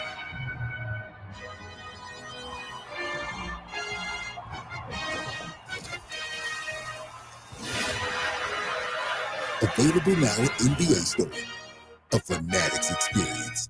With 25 award-winning years in Northern California, Ashton & Price is your local injury law firm. Pro attorney tip: if a firm presents as local but they're in LA, red flag. If your first consultation is not with a lawyer, big red flag. At Ashton & Price, your first consult is with a local attorney, and if serious injury prevents travel, a lawyer will come to you. Still not enough? George Washington's my uncle. At Ashton & Price, no red flags, just red, white, and blue. Remember, for the best advice, don't think twice. Call Ashton & Price. Hagen Oaks wants to be your go-to total golf game fitter. Try the TrackMan experience, the very best technology to fit your metalwoods and irons. The new cutting-edge putter fitting studio with its $30,000 worth of technology is ready for your fitting. Hagen Oaks will help you find the best putter for your game. Hagen Oaks offers more technology, more choices, and more service. Schedule your fitting at the Hagen Oaks Player Performance Studio by calling 916-808-2531. 808-2531 for more. Around here, the summer can smack you silly, especially if your AC is not functioning at a high level. Whitey Gleason here. I had the opposite problem over the winter. System went down. It was panic time, but Lee's Air Plumbing and Heating saved the day. Let them save you from unnecessary summer misery. Lee's Air Plumbing and Heating, reliable, trustworthy. They do great work. They won awards for their service. Check the reviews at leesair.com. Find out about their $99 HVAC tune-up service. Save your summer now. Lee's Air Plumbing and Heating on the web at leesair.com. License number 635355. Turn up the heat with Sky River's $130,000 Blackjack tournament, happening every Wednesday from 6 p.m. to 10 p.m. Join for a chance to share in $10,000 in prizes with a guaranteed weekly winner of $5,000 in promotional chips. The first entry is free for Sky River Rewards members, plus rebuy for just $50. Visit skyriver.com for complete details. Gambling problem? Call 1-800-GAMBLER. Must be 21 or over. Are you thinking about buying a new car? Well, maybe you're on the fence. Let me help you out. Kyle Draper here from Mercedes-Benz of Stockton. From the first time I stepped into the MP of Stockton showroom, I knew I made the right choice. I settled on the all-electric EQS SUV. It's comfortable, stylish, and most importantly, it's safe. Mercedes-Benz has the reputation of making the finest cars in the world. Now it's your turn to experience what I already know. Mercedes-Benz of Stockton is the best car buying experience you'll ever have. It's just a short drive down I-5 or anytime at mbofstockton.com. Get ready for a night out with Jordan Davis. It's Country in the Park 2, Saturday, September 13th at Cal Expo. Along with the special guests Mitchell Tenpenny, Locash, Vincent Mason, and Avriana. Make it a family day out with food trucks, games, dancing, and more. Saturday, September 13th at Cal Expo. Sponsored by Trex Racing Cage, Chicken Fingers, and Naturewood Home Furnishings. Tickets at catpfest.com. If your passion is bass fishing, only one radio show has the action, information, and excitement of your favorite outdoor sport. Ultimate Bass, hosted by Tournament Bass Pro and California Outdoor Hall of Famer Kip Brown, takes you live to where the fish are biting every Saturday morning. Only Ultimate Bass feeds your passion with the latest news, products, tips, and advice from the pros. Ultimate Bass with Kip Brown, Saturday mornings at 5 a.m. on Sacktown Sports 1140, part of SEP's Saturday Morning Outdoors.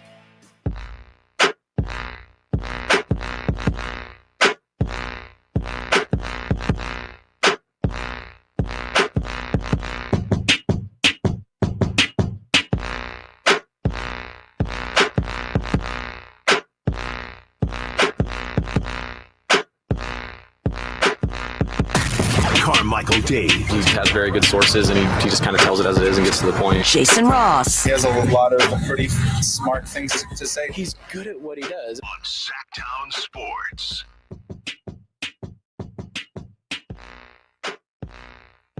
Couple more from the text line at 916-339-1140. Jason, this team reminds me of that crazy Suicide Squad team with Boogie, Rondo, and Seth Curry. It's a bunch of random talented guys, but no cohesion. Okay. We got to get wins, but if we pick up Kuminga, I like our chances. Well, I don't like their chances of picking up Kuminga, but I got you. Another one, 916. What was Doug Christie's record as coach last year, and what would that equate to in an 82-game season? Well, Doug was 27-24. Yeah, 27-24, and I think that's about 44, 43 wins, somewhere there. So, if I'm not mistaken, let me look up the standings last year. I still think they would be ninth. Yeah. What's odd about last year, I mean, OKC ran away with it with 68 wins. And that's where seeding can be a little misleading when people are like, well, they were a 2 seed. They were a 6 seed. The difference between 2 and 8 was 4 games, 52 and 50, 50, 50, 49, 48, 48 wins. The drop-off was really OKC to the next group and then Memphis to the Kings. So if the Kings in a full season of Doug played out that way at 44 wins, they still would have been the 9th seed. They got to 40. They were 9th seed. But also, could Doug have had a full season of De'Aaron Fox and the full hell? I don't know. It last year was a weird year. It really was. Just bizarre. Bizarre what they went through, how that played out, how they handled it. I think they had some missteps there, but there they were. With an opportunity to still get in, beat Dallas, and win the next game on the road, and you're in the playoffs. Likely to lose to OKC, but they didn't beat Dallas and actually got worked at home. Just a bad performance in their final game. All right, but new year, new opportunities, and kind of the first look at it is with Summer League, not the end all be all. We kind of told you, to me, Summer League is about looking at the players. Do they belong? Where's the fit? Ultimately, their comfort level. What do you see as potential with some of the guys, the returning guys like Carter, like Isaac Jones, Mason Jones, those kind of guys? Like, all right, now elevate your game, get to a spot where you're like, all right, these guys are going to be contributors to the big team when it really counts. And the rookies, just kind of get your feet wet and see what you got with them, and stay healthy as always. But the guys also coaching the team. Depeche Minstrey is getting a chance to lead this Summer League squad, and he was asked about that yesterday. So with you getting this opportunity to be the head guy for Summer League, is there anything that surprised you about kind of leading this at this point? I mean, there's a lot that comes with a head coaching job that I didn't really know. That's just not just on the court. There's a lot of off-court stuff that you got to do. And some of those duties, at first it was kind of a whirlwind, but now I'm trying to get it underneath me. And yeah. What excites you about like this developmental opportunity for you? It's just sometimes when you're in the video room, you're watching it, you're studying it, you're learning from coaches, right? And you get times to apply it in your player development plans and stuff. But now, like, you can really apply everything, all your philosophies, all the coaches I've learned from. I can kind of take and pull from them and put it all together on the floor and get to see it. Well, a coach would also talk about trying to get to know these guys a little bit better. And one way to do it is over food. Get everybody together and get to know one another. Yeah, and so it's actually great that you asked that. So I actually asked to hold a dinner just before we even started the training camp, because I wanted them to get to know each other, have a meal, start building that connection, the foundation, and whenever you have a meal with someone, it changes everything on the court. I thought right away on the court, you could see like they're calling each other's names, they're communicating, they're like, oh, you went to that school, this and that, and they start building that relationship. So I was trying to expedite that process just by having that dinner, and I think it's paying dividends. All right, that's coaching. Where's the food, dude? Exactly, and who's paying? Let's get to the rookie. One of them we heard yesterday from Nate Clifford. Today we're going to hear from Maxime Reynaud. This is after yesterday's practice, and a lot of people are excited about what his potential can be. But he's getting started here. He's working, he's developing, and he talked about how basically he's working on everything from his entire game right now. I think for me personally, I need to develop my entire game, right? I mean, you come into the league, like you want to be able to, first of all, guard. I think that'll be the identity of our team. Being able to be like up at the level on the ball screen, being able to be physical, rebound. I think this is what he wanted me to start doing. And then later on, share the ball, play as a team, don't have too many one-on-one situations, just, share the ball, get some good shots. So this is a new venture, right? This is new for Maxime, trying to figure out this league, this talent. It'll jump up another level when he's, playing in regular NBA games. But still, this is an opportunity here, and he kind of noticed some of the differences with what he's been to the NBA. Well, I feel like it goes way faster. Obviously 24-second shot clock compared to 30, so you got to run a little faster.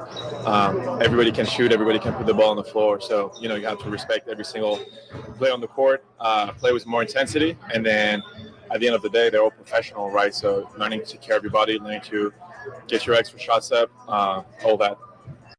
All right, so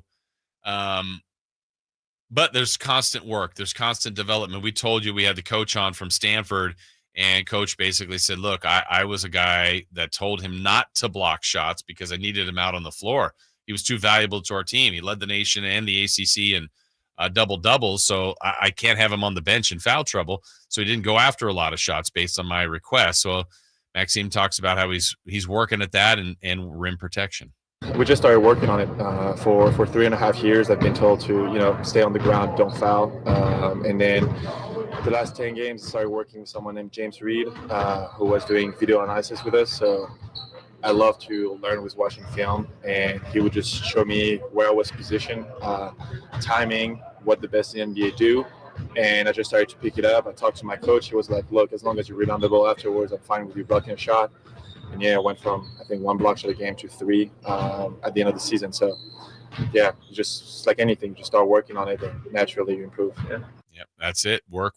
He's putting in the work, but also while he's doing that, trying to do his best to not be too aggressive and let the game come to him in that more casual approach. Let the game come to you, to be honest. I feel like you should win more threes in NBA. That's something I was doing last year, so that's going to translate pretty well. And then even though you don't have as many matchups because everybody is like bigger and stronger, like I'll get bigger and stronger too. But for now, just trying to focus on the defensive end. I think that's the biggest room of improvement I have. And then offense will take care of itself. I'm not worried about it. All right, last one from the rookie, Maxime Reynaud, talking about what he knows about this current group of Kings. Well, I knew a little bit about the Kings because I've been to a couple of games, and also like you're pretty close to Stanford. On top of that, Andrej Sarakovic is my teammate, obviously. So Peja was, a big name for Sacramento. And once again, it's like an NBA team. I feel like if you're a professional basketball player, you got to know a little bit about every NBA team. So, yeah. All right. The Kings also have added a two-way guy, and Isaiah Stevens. And Stevens yesterday was at the workout, at the practice, trying to get his reps. But he's back and reunited with his former teammate, Nick Clifford. Talked to a little bit, or was asked a little bit about that. Any trash talking to Nick or any of that stuff out here? Of course, but that's my brother though. Like, we spent a lot of time together in college. We stayed in touch consistently throughout this past year. Like, that's somebody I really lean on, and I talk to on a daily basis. So I'm excited to be able to be back in the same locker room as him. And then one more from him, what he learned about last year's experience and now getting a chance here with the Kings. I think it was a great learning experience for me. The Heat organization is a great one. I'm extremely grateful for the time I spent there. And I just learned more and more about the ins and outs. It's more so the routines, the day-to-day actions that goes into really being an NBA player. So I was extremely grateful for the vets that we had. The G League team was great for me. I got to go out there and really just get those live on-court reps, and I needed that. So I was grateful for that. Well, and he's a guy that, given a chance, Kings think something enough of him to get a longer look, and we'll see what he looks like come Summer League Game 1 on Thursday in Las Vegas. All right, we'll talk more about that coming up with Sacktown Sports Kings insider Brendan Nunes. He will join us at 9. But next, who's hot? Who's not? And we're going to go streaking. Does Dave's streak continue? There might be some controversy. We'll discuss next. Live and local. With everything 49ers. Intercepted by Fred Warner. Dives for the end zone. Touchdown! San Francisco. Paul George went up and caught the ball. Touchdown! The 49ers play on Sacktown Sports 1140. Carmichael Dave here for my friends at American Energy Heating and Air. Yes, I always tell you they are a family-owned operation, been in business since 81, A-plus Better Business Bureau, but it is hot. We are in those Sacramento hot months. I want to focus on them being your second opinion partner. What does that mean? Maybe you've got somebody you're working with or you've worked with in the past in the HVAC world. Guess what? They want to give you a second opinion. How much does it cost? Nothing. You call them up and say, hey, can I get a second opinion on this deal? They come out and they either say, wow, that's a great deal. You should feel better about that. Or they say, we can beat that price. And usually they're going to beat it by a lot. Guess what? You just saved money and it didn't cost you anything to find out. It's a no-lose situation. Go with a trusted company. American Energy, 916-520-9990. That's 916-520-9990 or AmericanEnergyAir.com. Jingle singers, take it away. Call 916-520-9990 now. Golf to Go is brought to you by the Hagen Oaks Golf Super Shop. Here's Frank LaRosa. Shooting lower scores isn't always about changing your swing or equipment. Sometimes it's as simple as changing how you hit certain shots on the course. Molly Braid, a Golf Digest Best Young Teacher, sees a classic mistake on uphill chips. Players will grab a sand wedge thinking the high-lofted club will get the ball in the air, but instead, the ball pops too high and comes up short. Use a club with less loft, Braid says. Grab your pitching wedge, 9-iron, or even 8-iron, depending on how far you hit the ball. Set up with your hips and shoulders in line with the hill. The handle is going to come back, and there will be added loft to the club, so it will have more height, like a sand wedge. Your pitching wedge and your 9-iron don't have as much loft as your sand wedge, but when you're hitting from a steep uphill lie, your pitching wedge is going to produce sand wedge-like results. You'll get that high trajectory up and over the hill to land soft on the green. That's your Golf to Go. I'm Frank LaRosa. At Wells Fargo, we know what got you into your business, whether it's manufacturing, running a restaurant, or your business from home. What you didn't get into your business for was banking. But luckily, Wells Fargo offers business checking, payments, and lending all in one place, in your neighborhood and on our app, so you can focus on doing what you love. Wells Fargo, you're good at business, we're good at business banking. Learn more at wellsfargo.com/business. Terms apply. Wells Fargo Bank and a member FDIC. Alan Stiles here with your Sacktown Sports Injury Update, brought to you by Downtown LA Law Group. Jacob Wilson has missed a couple games with that right hamstring soreness, but the belief is he could return at some point during the A's homestand. Zach Geloff, out with that stress reaction in his ribs, has played a couple games for the AAA Las Vegas squad and also should be returning during the A's homestand. That was your Sacktown Sports Injury Update, brought to you by Downtown LA Law Group. Hey, I'm Alan Stiles. Have an injury? Call Downtown. Downtown LA Law Group, an injury law firm, has many happy clients in Sacramento and the surrounding areas who have called Downtown. Get paid for your injuries from slip and falls or auto accidents. One of their most recent settlements was $1.5 million for a motorcycle accident. Have you had an auto accident? Call Downtown. Text injury help to 40222. That's injury help to 40222 and visit them at calldowntown.com. Skeeter here. Got a question. What's small and dark with white bands on its legs and bites during the day? Mosquitoes. Hi, I'm Luz Maria Robles, but these are two new types of day-biting mosquitoes. They're invading our area and becoming a big problem. And they can be dangerous. But we're on it, so when you see them, report it at fightthebite.net. In the meantime, use insect repellent and drain stagnant water around your yard. We're here to help with these day-biting mosquitoes. Visit us at fightthebite.net. What's up? We're talking to Chad Hobbit, a Hobbit Dodge Chrysler Jeep Ram in Woodland. What's happening for the Hobbit Employee Pricing Plus sales event? Right now, you can get the family wherever you need to get them. When you save up to $17,000 off MSRP on the new 2024 Jeep Grand Cherokee 4xEs. With the gas tax having gone up this month, that means you save even more at the pump with one of America's favorite hybrids. What's happening at the giant Hobbit Certified Pre-Owned Supercenter? Well, not only is Hobbit your one-stop shop for new Ram trucks, we are your pre-owned truck superstore. Right now, we have over 100 quality pre-owned trucks in stock. So whatever truck you're looking for, your perfect ride is waiting at Hoblet. Diesels, lifted trucks, 4x4s, Hemis, heavy duties. We have them all waiting for you. Search, select, and save through our whole inventory, new and used, at HobletDodge.com. Unbeatable prices, unbeatable selection. Nobody beats Hoblet, period. 17,000 total net savings after 7,500 factory rebates and 9,500 dealer discounts. Rebates may include 2,500 2025 select inventory bonus cash, 500 first responder bonus cash for eligible first responders. Employee pricing for all included in dealer discount. VIN number 712-678. See dealer for details. What's hot and what's not. Brought to you by American Energy Heat and Air, making the uncomfortable comfortable. Head to AmericanEnergyAir.com to find out more. What's hot? Yeah, hot. Real hot. And what's not? It's not good. Brought to you by American Energy Heating and Air, Sacramento's complete heating and cooling company, and second opinion partner. All right, Chris. Well, the question was asked there, who is hot? So, who is hot? I believe the question is, what's hot? I know, but we should go with who's hot. I think we should go with what's hot. Okay, what's hot? Inside the park home runs. Oh, really? Yeah, yesterday, Lawrence Butler, he had a leadoff inside the park home run. And then Patrick Bailey for the San Francisco Giants, he had a walk-off inside the park home run. For the first time in Major League Baseball history, both have occurred on the same day. That is hot, and they sounded great. I would like to hear them again. Let's start with the first pitch of the game to the A's. So it was the bottom of the first, and Lawrence Butler at the plate. He delivers to the Atlanta product, and Butler, it's a deep drive, right center field. Eli White back at the track, turning, and it's off the wall. It's in play. Butler's at second. This might be an inside the park home run. He's at third, turning at third, losing his helmet, comes to the plate. There'll be no throw. And the kid from Atlanta on the first pitch to the bottom of the first inning hits an inside the park home run. That was cool. That was that game. But how about doing an inside the park home run to win the game? This is what happened in San Francisco last night. Amazing. Patrick hits a high drive, deep right center field.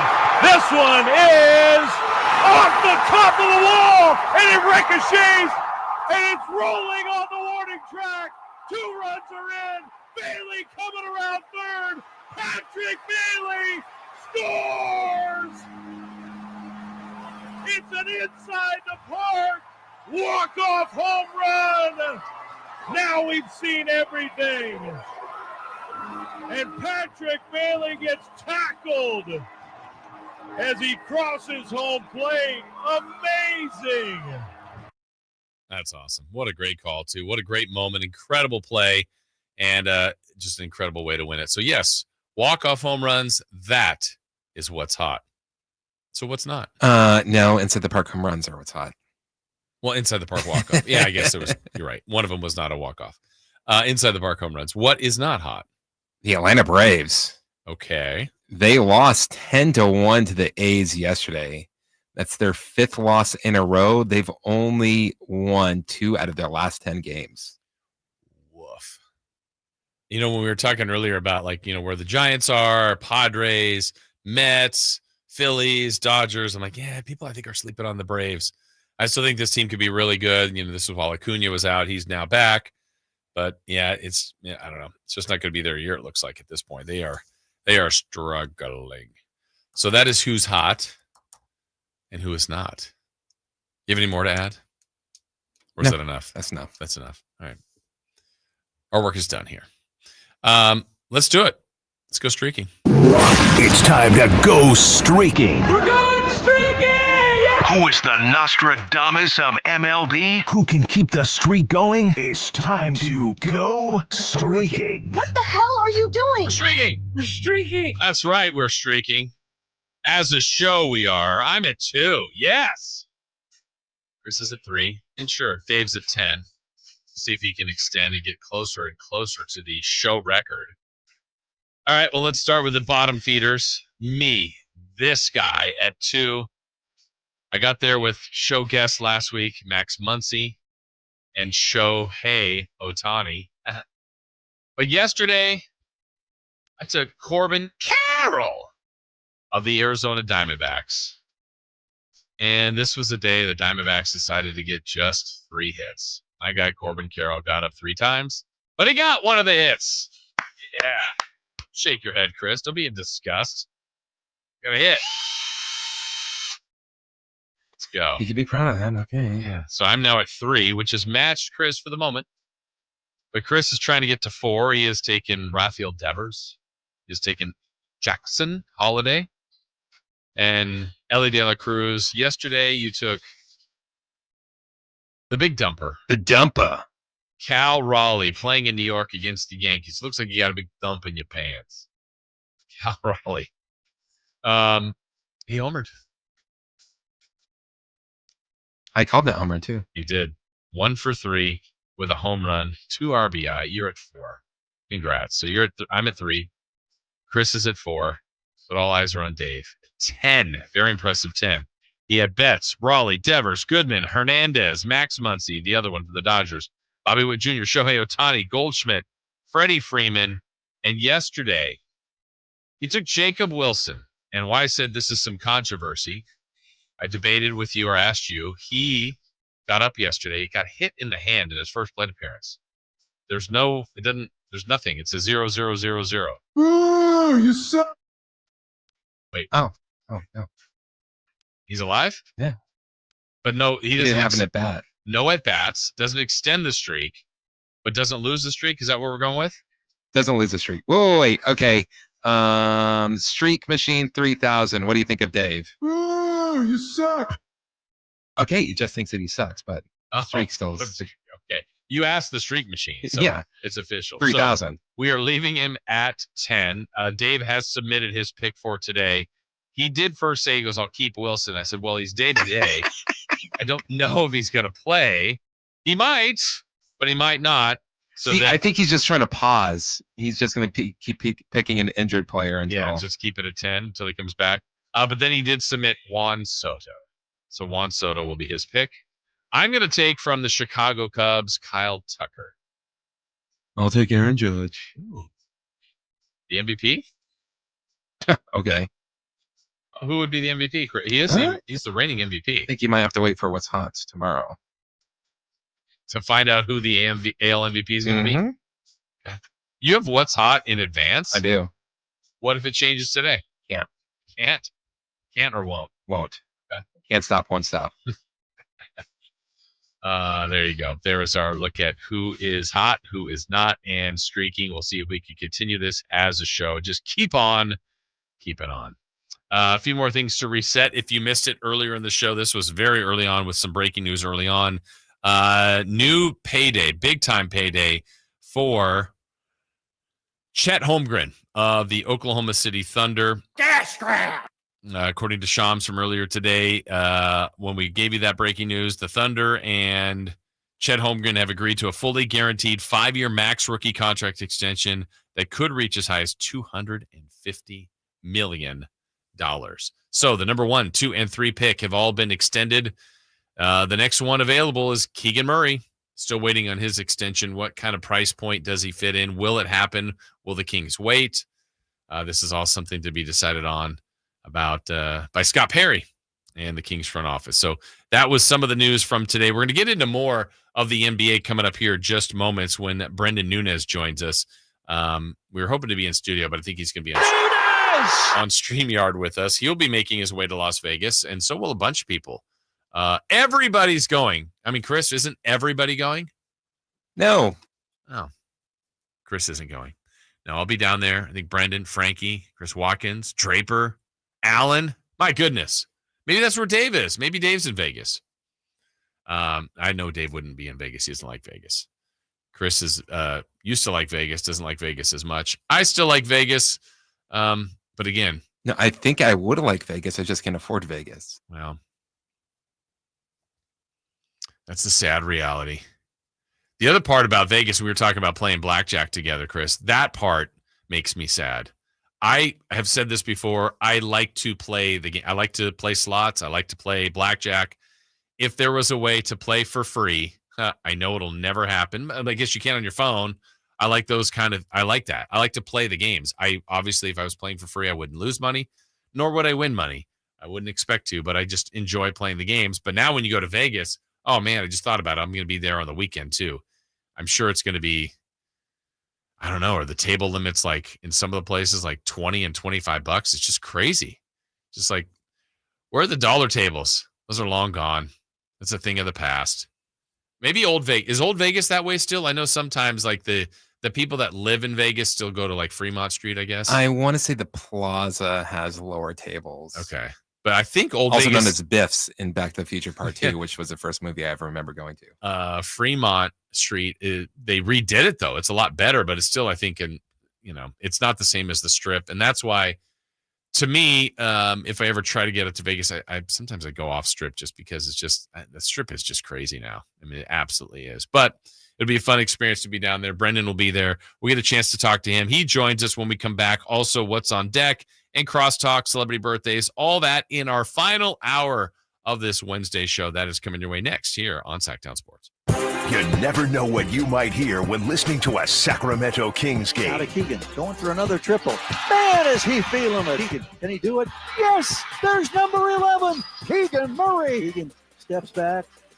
He just knocked down his 12th three-pointer, a Kings franchise record. He's got 45 points. Never miss a moment of Sacramento Kings basketball with Sacktown Sports and the Sacktown Sports app. This is the story of the one. As a safety manager at a manufacturing plant, he does everything he can to keep his coworkers safe. From finding ways to reduce risks to keeping safety supplies in stock. And for that, he relies on Grainger. Grainger offers a broad range of quality products and next-day delivery, so he can always play it safe. Call 1-800-GRAINGER, click Grainger.com, or just stop by. Grainger, for the ones who get it done. Get ready for a night out with Jordan Davis. It's Country in the Park 2, Saturday, September 13th at Cal Expo. Along with the special guests, Mitchell Tenpenny, Low Cash, Vincent Mason, and Averyana. Make it a family day out with food trucks, games, dancing, and more. Saturday, September 13th at Cal Expo. Sponsored by Trex Racing Cage, Chicken Fingers, and Naturewood Home Furnishings. Tickets at catpfest.com. Come check out Capital Casino, Sacramento's #1 poker room with the most variety of table games in the region in a safe and friendly environment. Plenty of well-lit parking available, conveniently located in downtown Sacramento. And remember, Capital Casino has the best food, the best service, and the best action. 411 North 16th Street in downtown Sacramento. For more information, log on to capital-casino.com, and please gamble responsibly. 1-800-GAMBLER. Whitey here with another great grilling tip. The Napoleon Stainless Steel Prestige 500 Connected Propane Grill with infrared side and rear burner featuring Wi-Fi and Bluetooth connectivity brings you closer to your grilling experience than ever before. The Napoleon Connected lets you monitor temperatures, set timers, and receive high temp warnings. Boop, boop. All from your smartphone with temperature probes and LCD display. You'll you'll always know exactly what's happening inside your grill. Napoleon's LED control knobs even illuminate for nighttime entertaining and feature safety glow. Napoleon grills, simply the best. Get ready to leap tall buildings in a single bound as DC Comics' Superman, the IMAX experience, flies onto the Esquire IMAX Theater 6-story screen in downtown Sacramento. No matter what you do to me, Luther, your plans won't work. The Man of Steel is back. It's the beginning of a whole new adventure for Clark Kent. Grab the family and experience Superman's new epic adventure filled with hope. Get your reserved seats today at IMAX.com/Sacramento. Hey, buddy. Eyes up here. Superman, the IMAX experience, playing this week on the largest screen in Sacramento, the Esquire IMAX Theater. Hi, Sacramento. It's the No Surprise Guys at Bell Brothers Plumbing and Air Conditioning. Need a new water heater? Call Bell Brothers. Need a free plumbing estimate? Call Bell Brothers. Have a clogged drain? Call Bell Brothers and we'll unclog it for only $67, plus free camera inspection, valued at $250. We don't guess at plumbing and drain problems. We used advanced camera inspections and diagnostics. We're fast, reliable, and respect your time by showing up when we say we will. The price we quote is the price you pay. With more technicians, more trucks, and more experience, we get the job done right the first time. No surprises. Our technicians are all background checked, drug tested, and will leave the work area cleaner than they found it. Don't wait. Call Bell Brothers today or book online at nosurpriseguys.com. That's nosurpriseguys.com.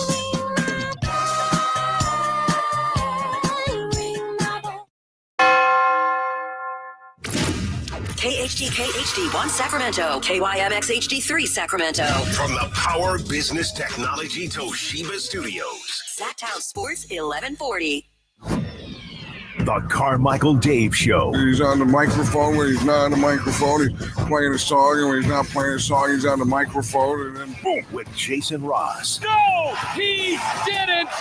Yes, he did. Call or text at 916-339-1140. It's the Carmichael Dave Show with Jason Ross on Sacktown Sports.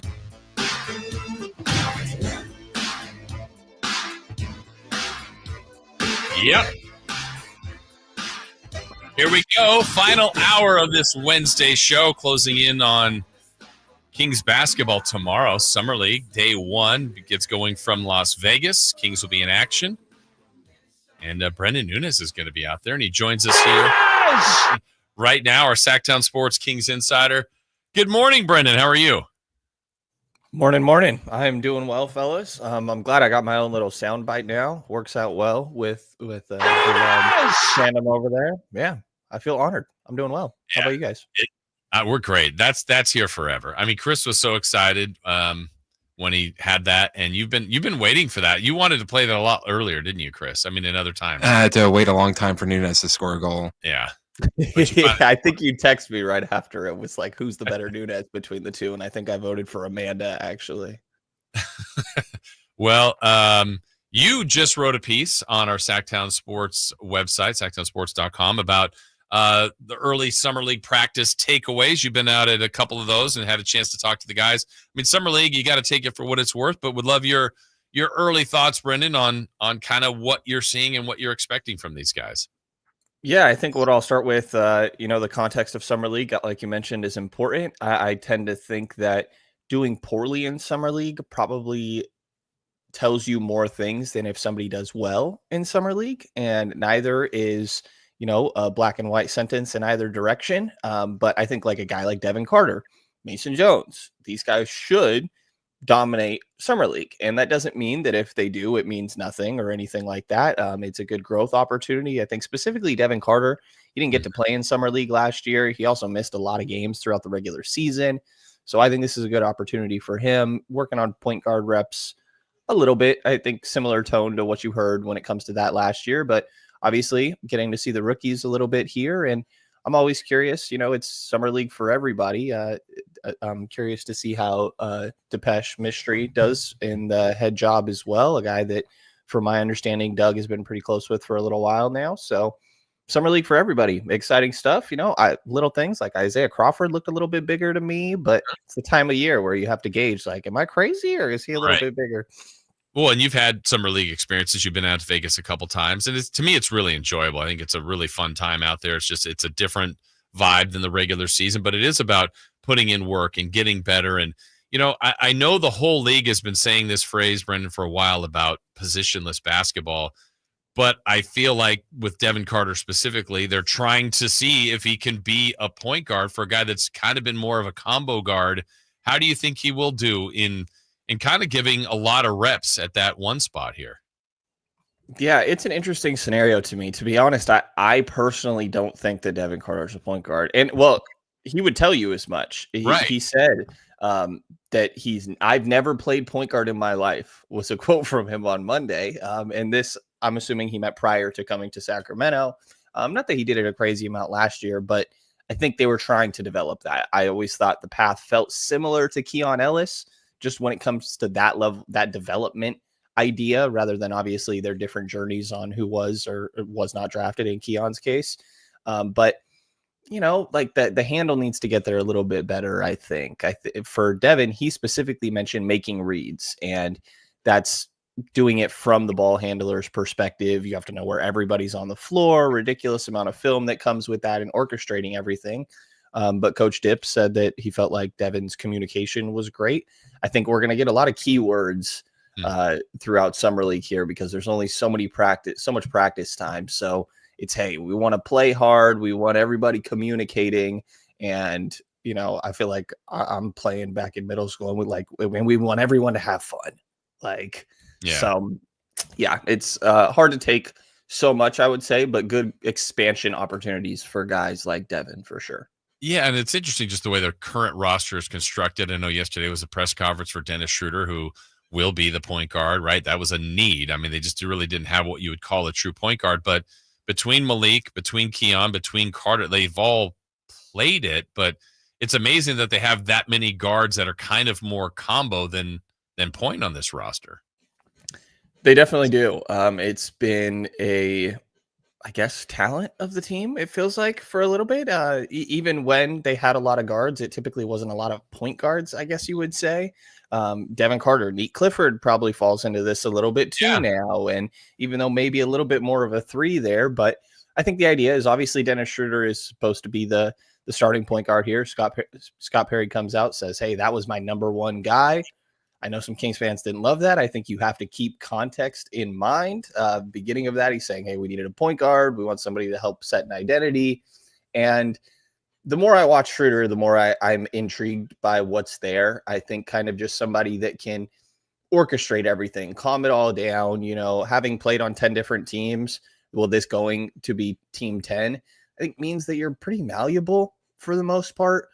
Having played a lot of different roles. And so you have him to function in that way. Maybe they still try to go in a Russell Westbrook direction, or they could not be done and try to get another guy, because to me, the interest in Westbrook signals maybe you really thought you had 0 point guards on this team going into the offseason before Dennis.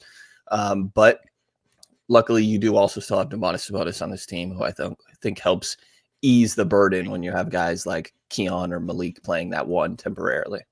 How much do you think, again, we don't know exactly what the roster will be, but at the moment it's still with Levine and DeRozan, and those two guys have played together before. They're here together now. How much do you think Schroeder will help get the best out of those two? Because each individually, we saw at times both play well, but it hasn't netted a bunch of wins for those two guys, whether it's with the Bulls or the Kings. Do you think Schroeder can help those two guys individually if they're both Kings to start the year?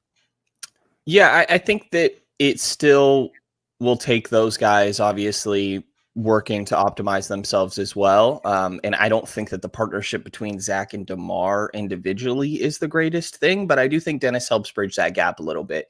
When you have two guys that are more score first and need the ball in their hands, you need a point guard that's just going to be able to recognize, hey, DeMar's touched the ball 3 times in a row. Zach, it's been like 5 minutes. Let's go in that direction. Even just little things like that, I think matter when you have probably 4 or 5 guys on the team that I think all want to go out there and get some buckets, which we could talk about the roster construction if you wanted to go that direction, but that is its own thing. And I think that he will definitely help. And I'm a fan of how it's a temporary move. Yeah. I don't think that you're locking up anything long-term, and you remain flexible for any potential future moves to shake up the core of this roster, which is when I think we'll really start to get the idea of Perry's vision.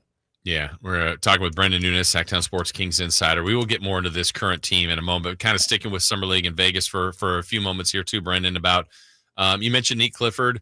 Ironically, his press conference, I know you were out there last week, he talked about how much point guard he played. I don't know how much he will play here, but he's been primarily more of a kind of a 3 in college, but can guard 1, 2s, and 3s is what he said. But what do you want to see from him in Vegas as we kind of focus in on the Kings' first-round pick? It's basic, but I would say the biggest thing for me is probably the 3-point shot. It's something that was up and down throughout his collegiate season, and it's going to be key. It's the same thing for Devin Carter, really. And yeah, there are specifics of I'm curious to see how the handle translate. Can you do some secondary stuff? I think Nate Clifford, you mentioned him playing point guard in high school. I think he grew from 6 foot to 6'5". I believe it was between his sophomore and junior year in high school there. So played a lot of point prior. And I think the handle is where you will see that a little bit in some playmaking, but definitely more tertiary. I would say I'm curious to see how that 3-point shot looks and how he can adjust to the physicality of the NBA, a little bit more of like a slithery finisher that kind of embraced more physicality last season at Colorado State. One of the big reasons that he continued to develop into the first rounder that he did. So doing that at the NBA level is just a whole different beast, you know? And it's the first chance to just like see these guys on court demeanor in a Kings uniform, which is always fun. Yeah. The same thing for Maxime Reynaud. A lot of expectations for him, a true big, could do a lot of different things, had a great couple of college years at Stanford. What do you want to see from Maxime when you see him in Vegas? Yeah, you know, we're around tall people a lot, but every once in a while there's one where you're like, man, you're just like extra tall. Yeah. It, for some reason, your 7 foot is just different than other 7 foot. And Maxime is a big 7-footer, and he put up 20 and 10 in college last year, scoring at that rate at Stanford, albeit being a senior, whatever you will, 5.5 threes a game, and you're knocking down a good rate. I am very, very curious to see, and something we have another availability later today. I'm curious to ask Dip about is he going to be putting the ball on the floor a little bit? Like there's a little bit of an idea of maybe there's a 4 in here somewhere. I've heard like Kelly Olynyk comps at the time of him being drafted, which all comps will have their flaws, but I'm curious to see what's working there. And defensively is not exactly his strong suit, but it seemed to be what was getting focused on a little bit yesterday, as he said, it's a key for him to try and improve moving forward. And Dip complimented his communication on that end of the floor, which, you know, not to be that guy, but if you're complimenting their communication on defense, I wonder what else is going on defense that's not being complicated, but we'll see.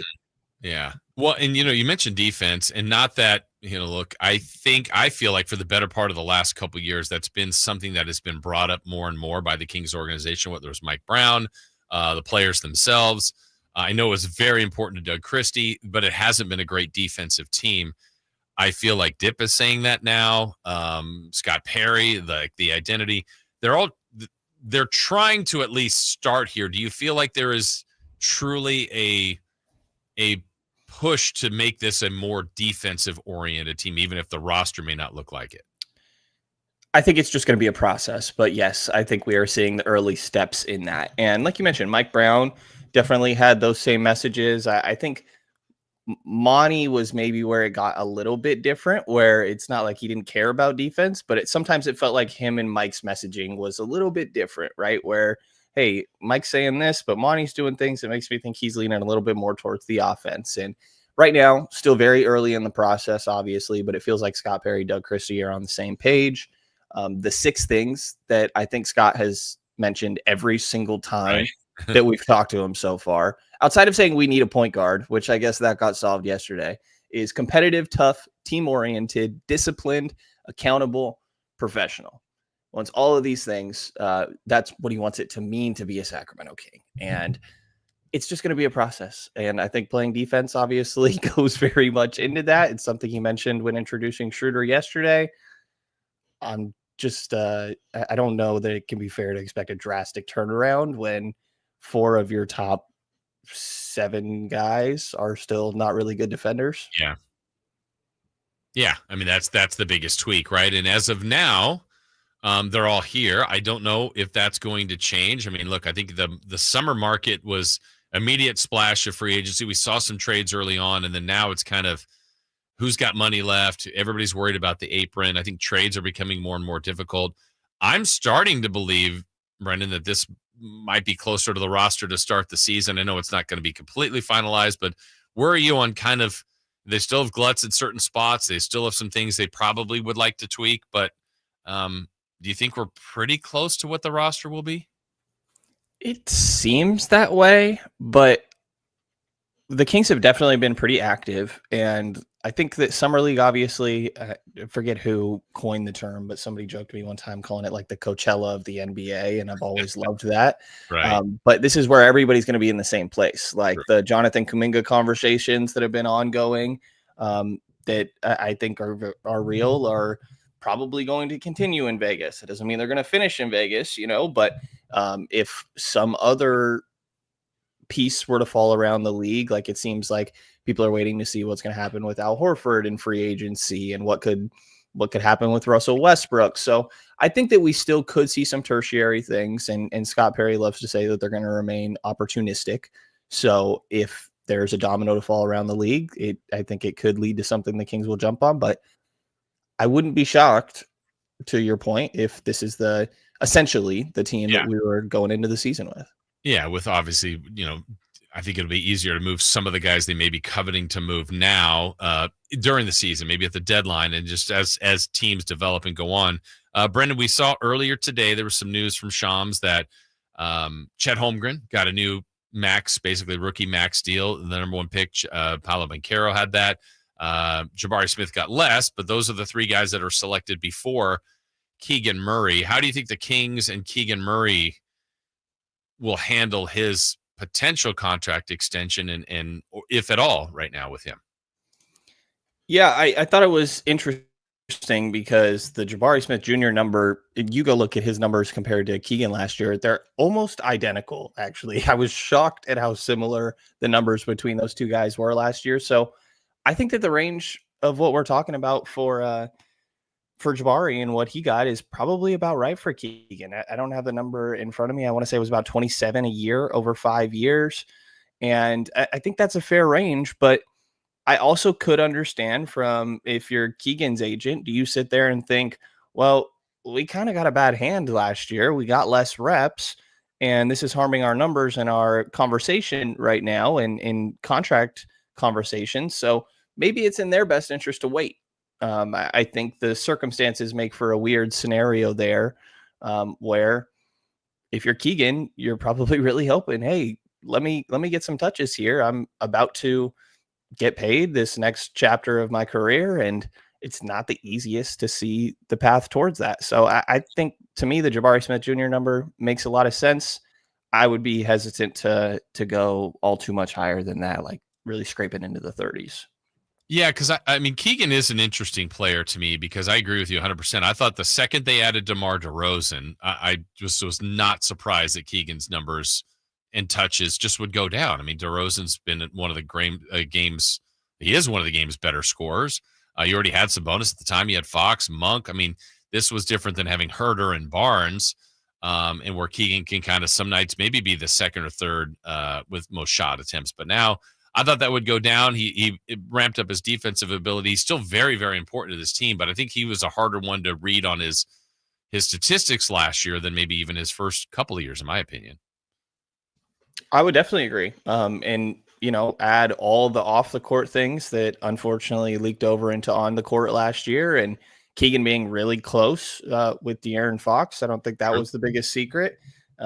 And so, just a lot of things happening, like Mike Brown, the first coach that Keegan had, and he gets to see the business of all this turning around. Like I think back to De'Aaron in the middle of the season saying that Keegan pulled him aside and was like, man, is this like the craziest season that you've ever been a part of? And De'Aaron's like, dude, what are you talking about? Like, you need to go back and look at some of these previous years.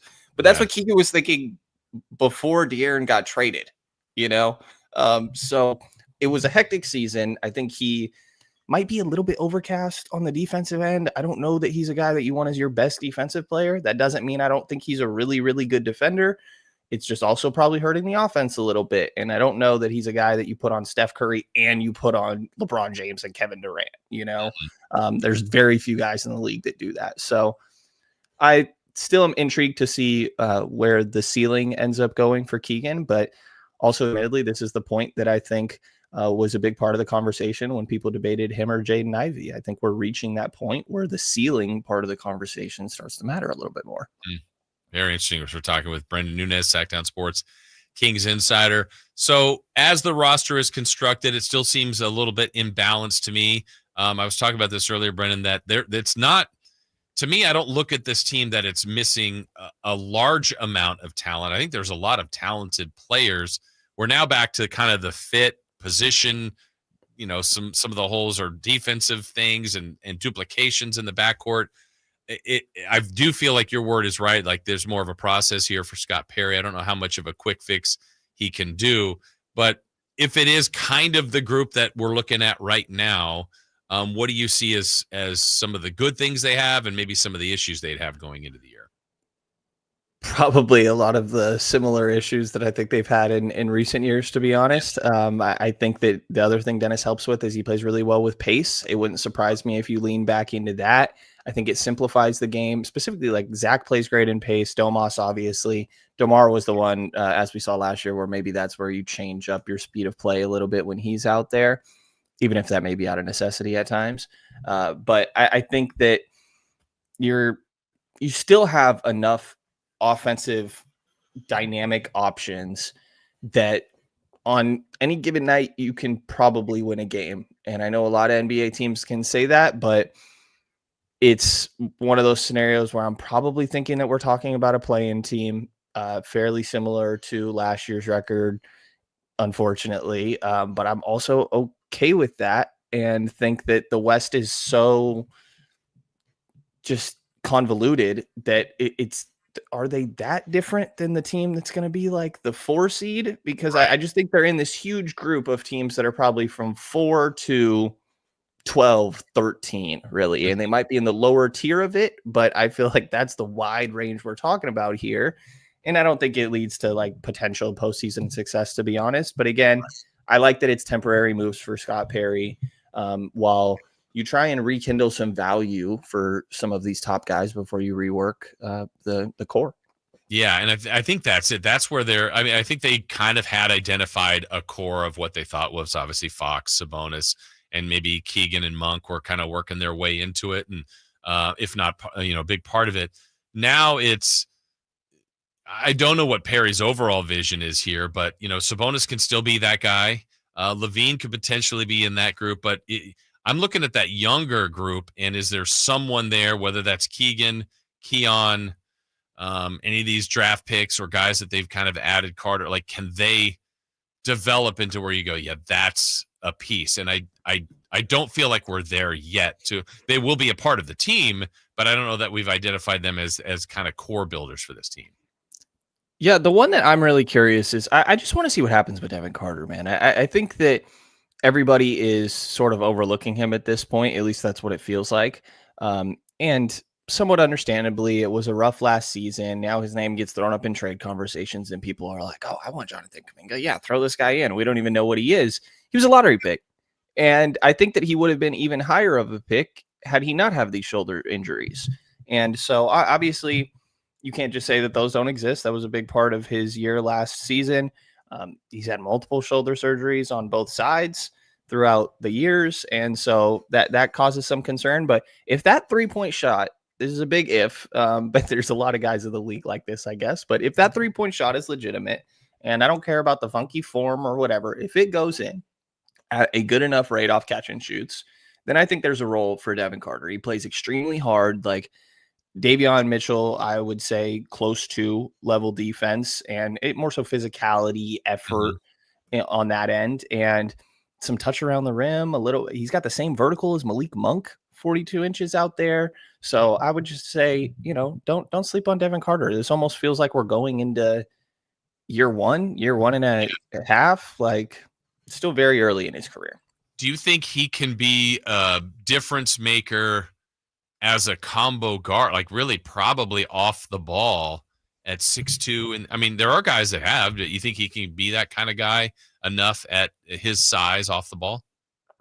I tend to think so. I think the athletic tools are there. I mentioned like the vertical, if you want to take that into account, but I think the length for sure, strength, and it feels like everybody gets compared to Josh Hart now, I guess, and Dante DiVincenzo, but I think it does sort of fall into that mold, and I think you're seeing those type of players continue to grow in value. Guys can just do a little bit of everything, but to your point, the 6'2" aspect of all this, and it might even be a little bit kind, I don't know. Right.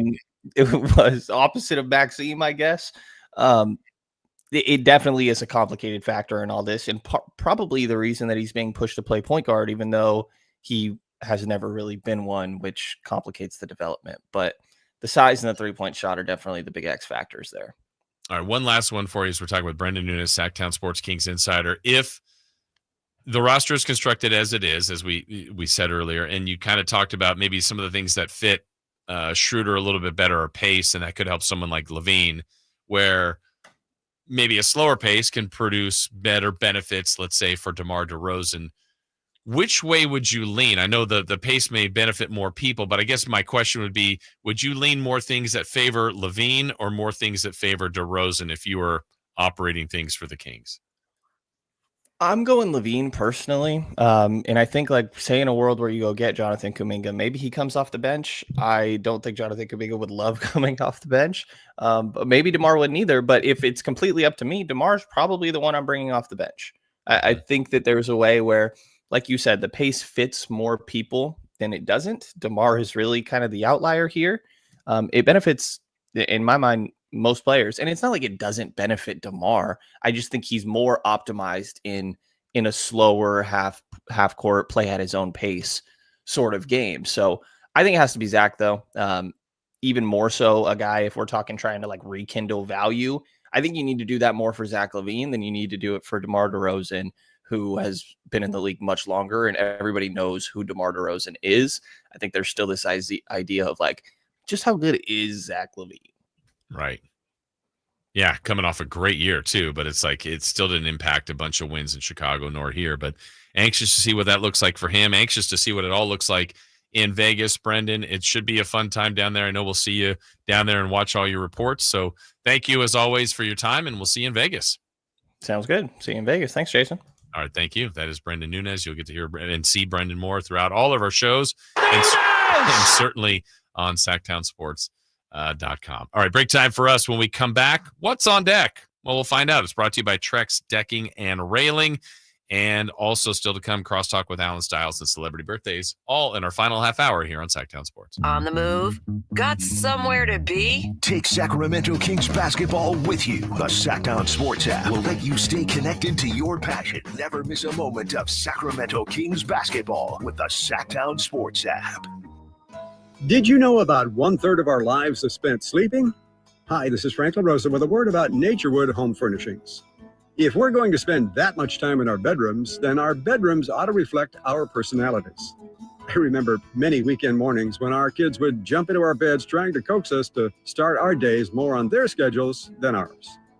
Naturewood Home Furnishings' huge bedroom sale is here, and there's no better time to find the perfect accent piece for your bedroom, or even better, to start fresh by designing your bedroom to fit your lifestyle. From a new mattress and foundation to dressers to nightstands to lamps and more. Naturewood Home Furnishings will help you create a space from simple to luxurious and anything in between. Just drop by and let Naturewood's team help you envision a bedroom fit for 1/3 of your life. Visit Naturewood Home Furnishings right now for this remarkable bedroom sale. Off Highway 50 at Hazel, look for the water reel. And we're back, live during a Flex Alert. Dialed in on the thermostat. Oh, we're pre-cooling before 4 p.m., folks. And that's the end of the third. Time to set it back to 78 from 4 to 9 p.m. Clutch move by the home team. What's the game plan from here on out? Laundry? Not today. Dishwasher? Sidelined. What a performance by Team California. The power truly is ours. During a Flex Alert, pre-cool, power down, and let's beat the heat together. This summer, give your kids a reason to smile, brightly. At Kids Care Dental, we make dental visits fun with a kid-friendly team, easy to schedule appointments, and expert doctors who really care. Whether it's a checkup, a cleaning, or their very first visit, we've got you covered. We accept most insurances, and we're always ready when your schedule gets hectic. Smiles grow here. Book online in minutes at kidscaredental.com. That's kidscaredental.com. Kids Care Dental, where healthy teeth make happy kids. Fargo, your virtual assistant from Wells Fargo, makes banking faster and easier. Like this. Fargo, what did I spend on groceries last month? And this. Fargo, turn off my debit card. And this. Fargo, what's my checking account routing number? And that's just the beginning. Do you, Fargo? You can in the Wells Fargo mobile app. Learn more at wellsfargo.com/getfargo. Fargo is only available on the smartphone versions of the Wells Fargo mobile app. Wells Fargo Bank N.A., member FDIC. Hi, Zoe Saldana. Welcome to T-Mobile. Here's your new iPhone 16 Pro on us. Thanks. And here's my old phone to trade in. You don't need a trade-in. When you switch to T-Mobile, we'll give you a new iPhone 16 Pro. Plus, we'll help you pay off your old phone up to $800, and you still get to keep it. There's always a trade-in. Not right now at T-Mobile. I feel like I have to give you something in return for karma. That's okay. I don't really have much in my purse. Oh, let's see. Hand sanitizer. It's lavender. I'm good. Seriously. Let me check this pocket. Oh, mints? Really, I'm fine. Oh, I have raisins. I'm a mom. Wait 1 sec. I've got cupcakes in the car. It's our best iPhone offer ever. Switch to T-Mobile. Get a new iPhone 16 Pro with Apple Intelligence on us. No trade-in needed. We'll even pay off your phone up to $800. With 24 monthly bill credits, new line, $100 plus a month on experience beyond finance agreement, $999.99 and qualifying credit. For well qualified plus tax and $10 connection charge. Pay off via virtual prepaid for below 15 days. Credits end and balance due if you pay off early or cancel. See T-Mobile.com. Power Business Technology is proud to be a 100% independent, locally owned and managed Toshiba copier dealer. Local ownership cuts out the red tape, allowing ourselves to never be too busy to personally answer the call when our clients need us. Recognized for excellence in service execution, training, and customer service, we're proud to be named a Toshiba ProMasters Elite Dealer since 2021. Contact us today for all of your business printing needs at 844-POWER-BZ. That's 844-769-3729. Or visit us at powercopiers.com. Ladies and gentlemen, this is going to be fun. It's time for What's on Deck, brought to you by Trex Decking and Railing.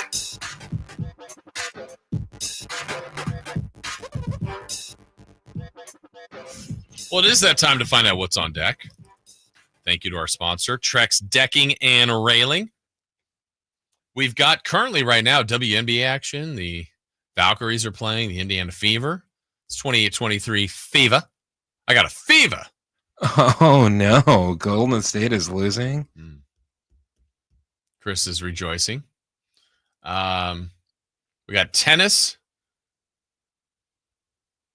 Jokers in the first set tiebreaker. What's that? Jokers in the back. Is that a song? No. Jokers to the left. Clowns to the left of me, jokers to the right. Oh, I got every direction wrong. Stuck in the middle with you. Steelers wheel.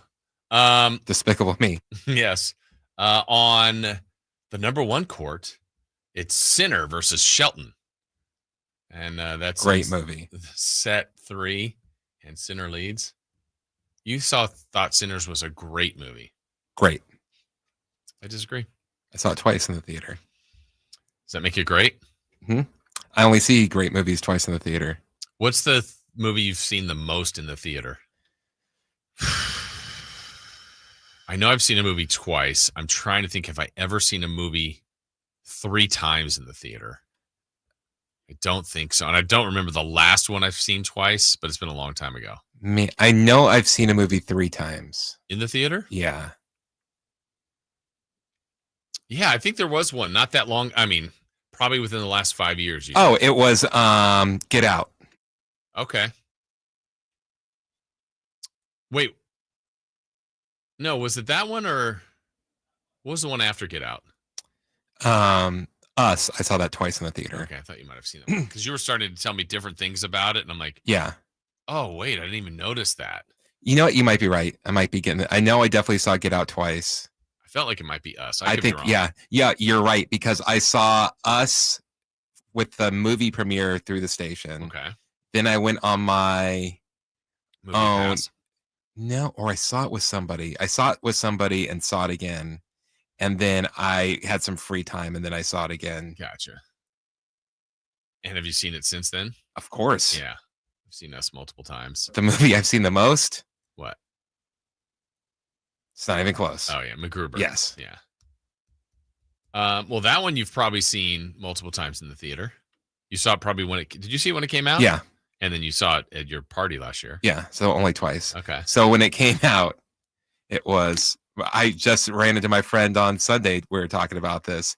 It was us two. We were working at the pizza place. We were like, let's go see this movie. I had to talk him into it.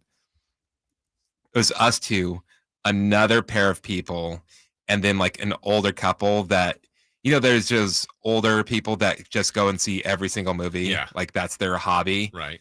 And probably the scene you'll understand, and other people, if they've seen the movie, is when he's in the office and he's trying to get Piper to be back on his team. Right.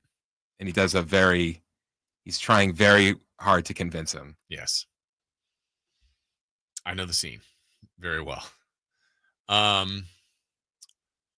the way, in that what's on deck here, they just showed in the Indiana Golden State game from the WNBA, Tyrese Halliburton in attendance. I thought I might get a reaction. He's kind of sitting down. It looks like he's in a suite. You can see from maybe the top half of him, but it looks like his leg is up, and you can see the very top of like a walking. Oh, boot. he wants to let people know that he's in a walking boot. I don't think I don't even think, I know he doesn't even know the camera's on him, but he doesn't know that the camera's on him. It sure didn't look like it. Oh, yeah. Trust me, he knows that the camera's on him. If you think it looks like he doesn't know the camera's on him, that's because he wants you to think that he doesn't know that the camera's on him. Okay. So there's no way to ever have it the other way, that he doesn't know. No. Okay. After studying him for quite some time. Chris and all his studying of people. Someone here says I guess they saw Transformers multiple times from 2007. I've seen Man on Fire and Blood Diamond at least 5 times each, but never in the theater. Yeah, there's plenty of movies that if they just come on, I'm gonna watch. Fugitive for whatever reason. If it's at any time in the movie, I've seen it. I don't know how many times. I don't know. It's like, oh, it's on. I'm gonna watch. Blood In, Blood Out. That's one for you. Yeah. There's lots of movies like that. La Bamba was really in regular rotation in my believe it or not, I don't think I've seen La Bamba. Wow. Unless I did when it just came out. I don't think I did. You know what was on? I thought of you the other day because you've said this movie and talked about this movie, and I know I saw it in the theaters. I don't think I've seen it since then, maybe right away or early on, but it's been years. Teen Wolf was on. Oh, yes. And I'm like, oh, yeah, so it was kind of felt like I was watching it new again because it had been a long time. I would want to I like breaking that movie down with people. Yeah, it was the parts I was. So I believe we did have Shea Serrano to talk about his movie. Was it that? Oh, no, it's his basketball. It was his basketball book. And it was his basketball book, and it was on the lowdown. And he was comparing the better players, and he had Scott when he was normal, and then better than when he was the Wolf. And he said, if you break down the analytics, and that was right to your wheelhouse. I would say Scott was a better point guard. Yeah. Someone here, they saw Napoleon Dynamite at least 5 times in the theater. That was a movie in the theater. That was wild. A movie I didn't even really hear about till after, and then saw it. Tommy Boy, Shawshank Redemption, Tombstone are 3 movies I could watch over and over. I watched Shawshank when it comes on. I watched Tommy Boy when it comes on. I've seen them all multiple times. Tombstone I've seen, but yeah, I don't watch that one a lot, I guess. The one I have to I was just like, I wasn't home, I wasn't around. The one I usually watch around this time is Independence Day. Really? I don't watch it this year. Oh yeah. Okay. Give me a keg of beer. Teen Wolf is a great movie. Okay. Yeah. Joe Dirt. No, you said it totally wrong. You have to go, give me a keg of beer. Well, they did all caps. I didn't do it justice. That was the part of the movie that I was on when it was. And then I'd seen it before, but the guy, what's his buddy's name? I don't remember. The guy that's Trouble. Yeah. But he's on the, they're doing the surfing thing on the van. And then he forces him and Boof. I was like, Biff. It's not Biff. Boof into the closet, and Boof likes him. Now that you're saying those both together, Michael J. Fox has been in a movie with Biff and Boof. That's what I was going to say, Biff. I'm like, wait, it's not Biff, but I know it's something different. Boof. Oh, man. There you go. What else is on deck? We got day baseball today. The Giants will be in action. Justin Verlander on the hill. He's trying to get that first win as a Giant. Giants and Phillies, Braves and A's tonight. NBA Summer League, like I said, tomorrow in Las Vegas, finally. It was in San Francisco yesterday. I did get multiple. Was it? Yeah, exactly. I got multiple people that text me, there's nobody there. I'm like, okay. But what's weird is they're doing so well with the WNBA team, but the California Classic did not look very good. Is it truly a California Classic if nobody sees it? Good point. Someone says City Slickers. That's not on as much as it used to be. I used to watch that a lot. That was an HBO movie. I've seen City Slickers 2 way more than City Slickers. I think City Slickers 2 is funnier than City Slickers. Is that Curly's Gold or something? Yes. Was there a third? No. Okay, I saw both then. Those were good movies. Those are fun. John Lovitz in City Slickers 2 is great. Are they still good? Would they be like if no one had seen City Slickers and watched it today? Or is that a nostalgia movie? You know what I mean? See, what's bad is I only saw City Slickers once or twice. Okay. Seen City Slickers 2 a ton of times. Also, this text from the 209 feels like Chris and I feel the exact same way about Halliburton. Oh. I would say there's more of you out there? There are a lot more of us. Okay. I may have been out somewhere and been told, Chris, what you're saying about Halliburton is 100% how I feel. You may have. May have. Yeah, we can't confirm nor deny. I like this one, 209. I've probably watched Friday 100 times. Oh, yeah. I'm not at 100, but I'm over 40 probably of Friday. See, there was a summer, all of these at my cousin's house. There was a summer where that was just on repeat. I told you there was one, someone mentioned Pulp Fiction. I've seen Pulp Fiction, and I don't know that I ever saw Pulp Fiction from start to end. I've seen that so many times. And then there was a point I saw it. I mean, I've seen it even since I've said this, probably about 3 times ago, where I'm like, wait, I've never seen this part of it. It was a really small scene where Bruce Willis is in the house, and I don't know, someone's doing something with the toaster, and I'm like, wait, when is this? And it's just the way it was cut. I don't know that I'd ever really, and it's it's an irrelevant part of the movie. It's 30 seconds. I'm like, irrelevant? Well, it's not any I've seen everything else. I'm like, I don't. When is this in the movie? It was weird. That was the one part. He's going to get his dad's watch on the kangaroo. The Rock. I've seen that one a lot. Godspeed. I used to watch Grandma's Boy all the time in college. Watched it a few years ago. It did not age well at all. No. Okay.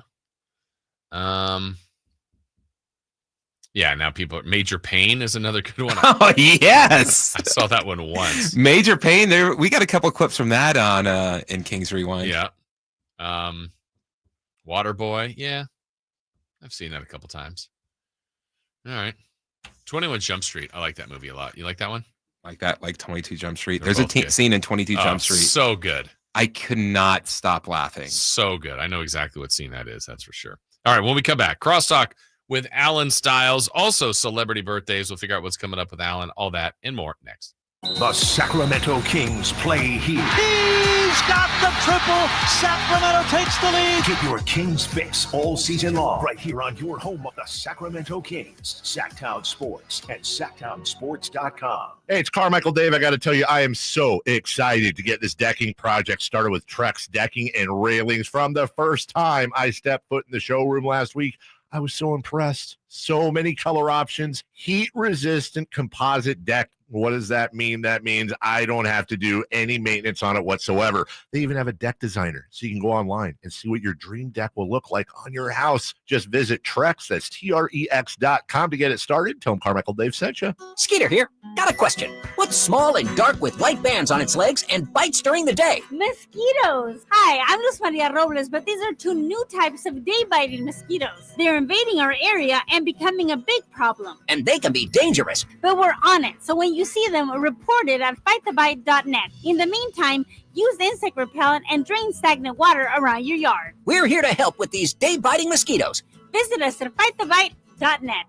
ZipRecruiter is the place. ZipRecruiter is the place for talented teachers, savvy software developers, and master mixologists. ZipRecruiter is the place where you meet all these people and more. That's because ZipRecruiter is the place for job seekers who are looking for new opportunities. In fact, ZipRecruiter helps 10 million people with their job search every day, so you can find the right candidates right away. Try ZipRecruiter for free at ZipRecruiter.com/free. That's ZipRecruiter.com/free. Ever find a deal so good you think, should I tell my friends or keep it to myself? That's Kohl's Summer Cyber Deals. Styles for sunny days, home favorites for your space, and more. All at prices you'll love. Plus, earn Kohl's Cash. Discover new deals daily and get free shipping. These deals are too good not to share. Once you've stocked up first. Shop Kohl's Summer Cyber Deals now. Select styles. Some exclusions apply. Offers end July 10th. See store or kohls.com for details. We just want to have enough money for retirement. And travel to visit our grandchildren. I understand. That's why at Fisher Investments, we start by getting to know each other so I can learn about your family, lifestyle, goals, and needs, allowing us to tailor your portfolio. What about commission-based products? We don't sell those. We're a fiduciary, obligated to act in your best interest. So how do your management fees work? We have a simple management fee based on the value of your portfolio, so we do better when you do better. We appreciate that kind of transparency. We also check in with you regularly to keep you up to date on the markets and your portfolio.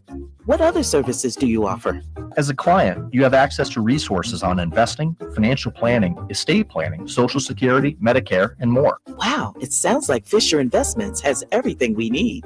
At Fisher Investments, we're clearly different. Learn more at fisherinvestments.com. Investing in securities involves the risk of loss.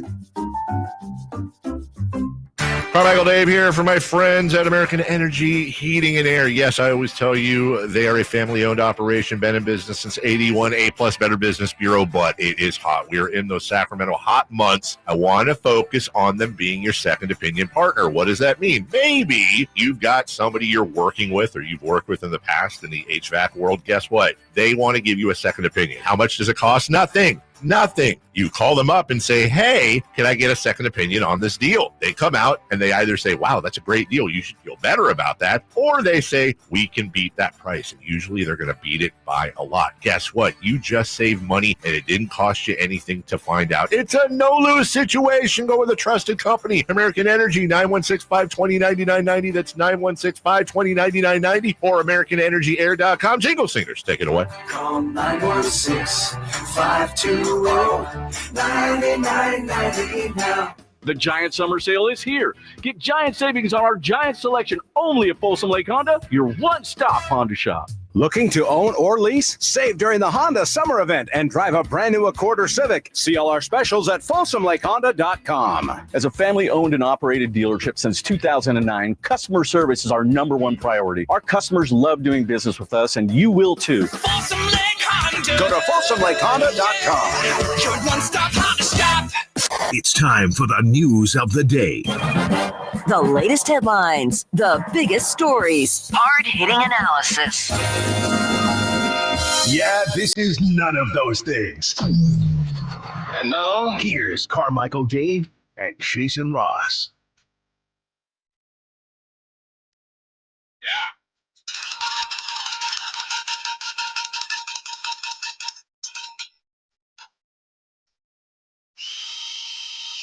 Ben Shelton going to do it? No, he's in trouble. We were just discussing in our last segment as Alan Stiles is now here. A movie that if it comes on, you're rewatching no matter what. No matter where it is in the movie. That's easy. I'm sure there's not just one, but you got a couple? Well, Chris knows it's Hall Pass, but also wild. I saw it in the theater. I've seen it again a couple times. Fine. It's fine. I haven't That seen is it. where I found out about Empire of the Sun. Was that movie? Wow, come on, dude. So do you know, like, you have the lines? All of them. All I of just them. remember a couple scenes. Yeah. Oh, I remember. A Hall Pass, Grown Ups, and iRobot. Grown Ups too at all, or Grown Ups? No, we've had this. I don't. You like Grown Ups too? Shaq's in it. He's in the first one. Is he? Yeah, the tire rolls down the hill. Shaq is not in the first Grown Ups. Yes, he is. Chris, Stops is he? the tire. Yeah, I'm not the grown-ups expert. Who's in the tire? David Spade? There's no tire in the first one. Other three? No. Jason, I'm telling you, I know Grown Ups. They play the Maybe that is basketball the game. second one. It is, and then they eat what is it? The Italian dessert. Yeah. Give me one. Yeah. And the arrow, they shoot it up. And then it goes to the foot. Yes, that's the first one. Why do we feel like Shaq was in the first one? He wasn't. Okay. Those Maybe are that's the three. second one. Those are three for me. Marvel's just so long. Shaq so, is way better in Steel than he is in Grown Ups. Yeah, that's right. And what's the other one? Kazam. Blue Chips. Blue Chips. Those are three off the top of my head. Okay. But there's definitely more. Yeah. Oh, I would say, yeah. I've seen iRobot. With Will Smith? I haven't. It's fine. Are you I've not serious? seen that. I've seen the other two. It's literally where we're headed. We're halfway there. Does it have medium? Okay, everybody listening. Okay. Chris Verlade, Kyle Ledbetter, Jason Ross have never And heard. I will say, what you just named there is a perfect group of Different ages. all around the Yes, spectrum yes. of the ages. They It have should overlap something. They have never heard of the app Medium. Have you heard, yes or no, of the app Medium? This was hot maybe 5 years ago, maybe more than that. People could just blog on their own and you would check out everybody's writing. Some would talk about the affairs that they were having. You could talk about sports. You could talk about whatever you want. Medium. You've heard of it. Trust me. I'm waiting on the yeses. No, you'll get some yeses. I'm trying to think I don't think it got replaced with anything. I think it just got replaced with video. Honestly, I think it just got replaced with everyone's just going to do their own show instead of write random blogs. Oh, here we go. I watched Too Fast, Too Furious with the wife last night. Great husband. What does that have to do with Medium? Oh, I just saw that. I haven't seen anybody say anything about Medium. I would say too, Still waiting. Confessions of a Marriage Counselor is another movie. That you watched them Every time. I saw that in the theater. It's so good. It is so funny. Funny? It is one of the funniest movies I've ever seen. I honestly can't even remember much about it at all. Basically, I might have shown it to someone and they said at a certain part, what the F are we watching Who are right the now? actors in it? I saw it. I don't even remember. I know It it's a Tyler is. Perry movie. I can't Yes, think of Tyler any Perry big names movie. in it. She's in Sojourney. I can't remember her last name, but what's it called? Confessions. Confessions of a Marriage Counselor. Then something weird happened, and they ended up changing the name recently. Yeah, there she is. That's. Oh yeah, that's her. Okay. My sister. What's her name again? And the husband in it is from Sister Sister. Okay. Really? Yes. Oh my He was one of the love interests in Sister Sister. But that movie I watch every time. Every time. Every time. I have. That's not. It was not on a streaming site, so I rented it. I paid money to rent it. I'm telling you, you guys are not going to disrespect Confessions or whatever the actual new name is. Still you know? waiting on people to recognize you. I'm just nobody knows anything about me today. What's coming up on the show today? Journey Smollett. That's right. Journey Smollett. And she's in Smoke now, the new show on Apple TV. Okay. With the dude from Blackbird. Okay. Yes, right. What's coming up Love today? Journey.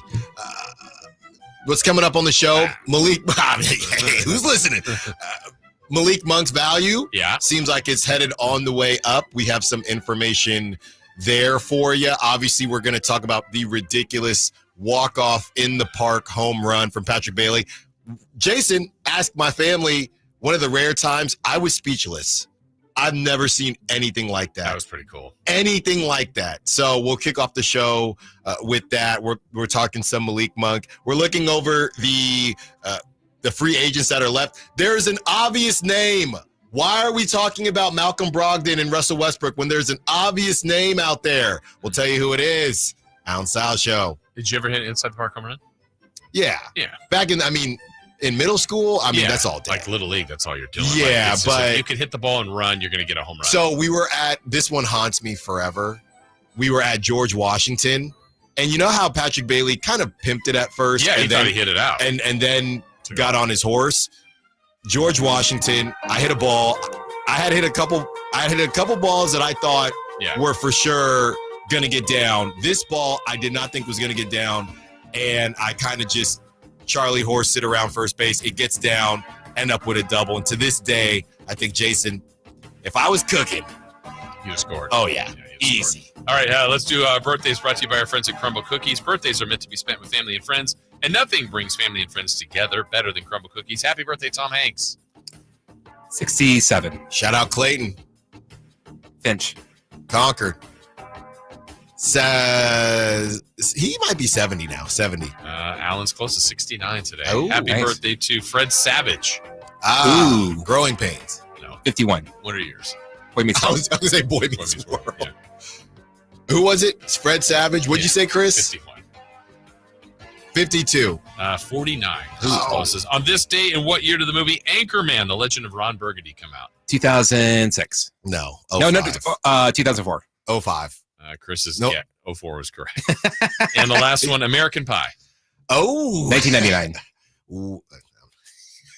What did you say? 99. 98. We have a correct answer. It's 1999. Come on. That's it. Alan Styles is coming your way next. See you. On the move, got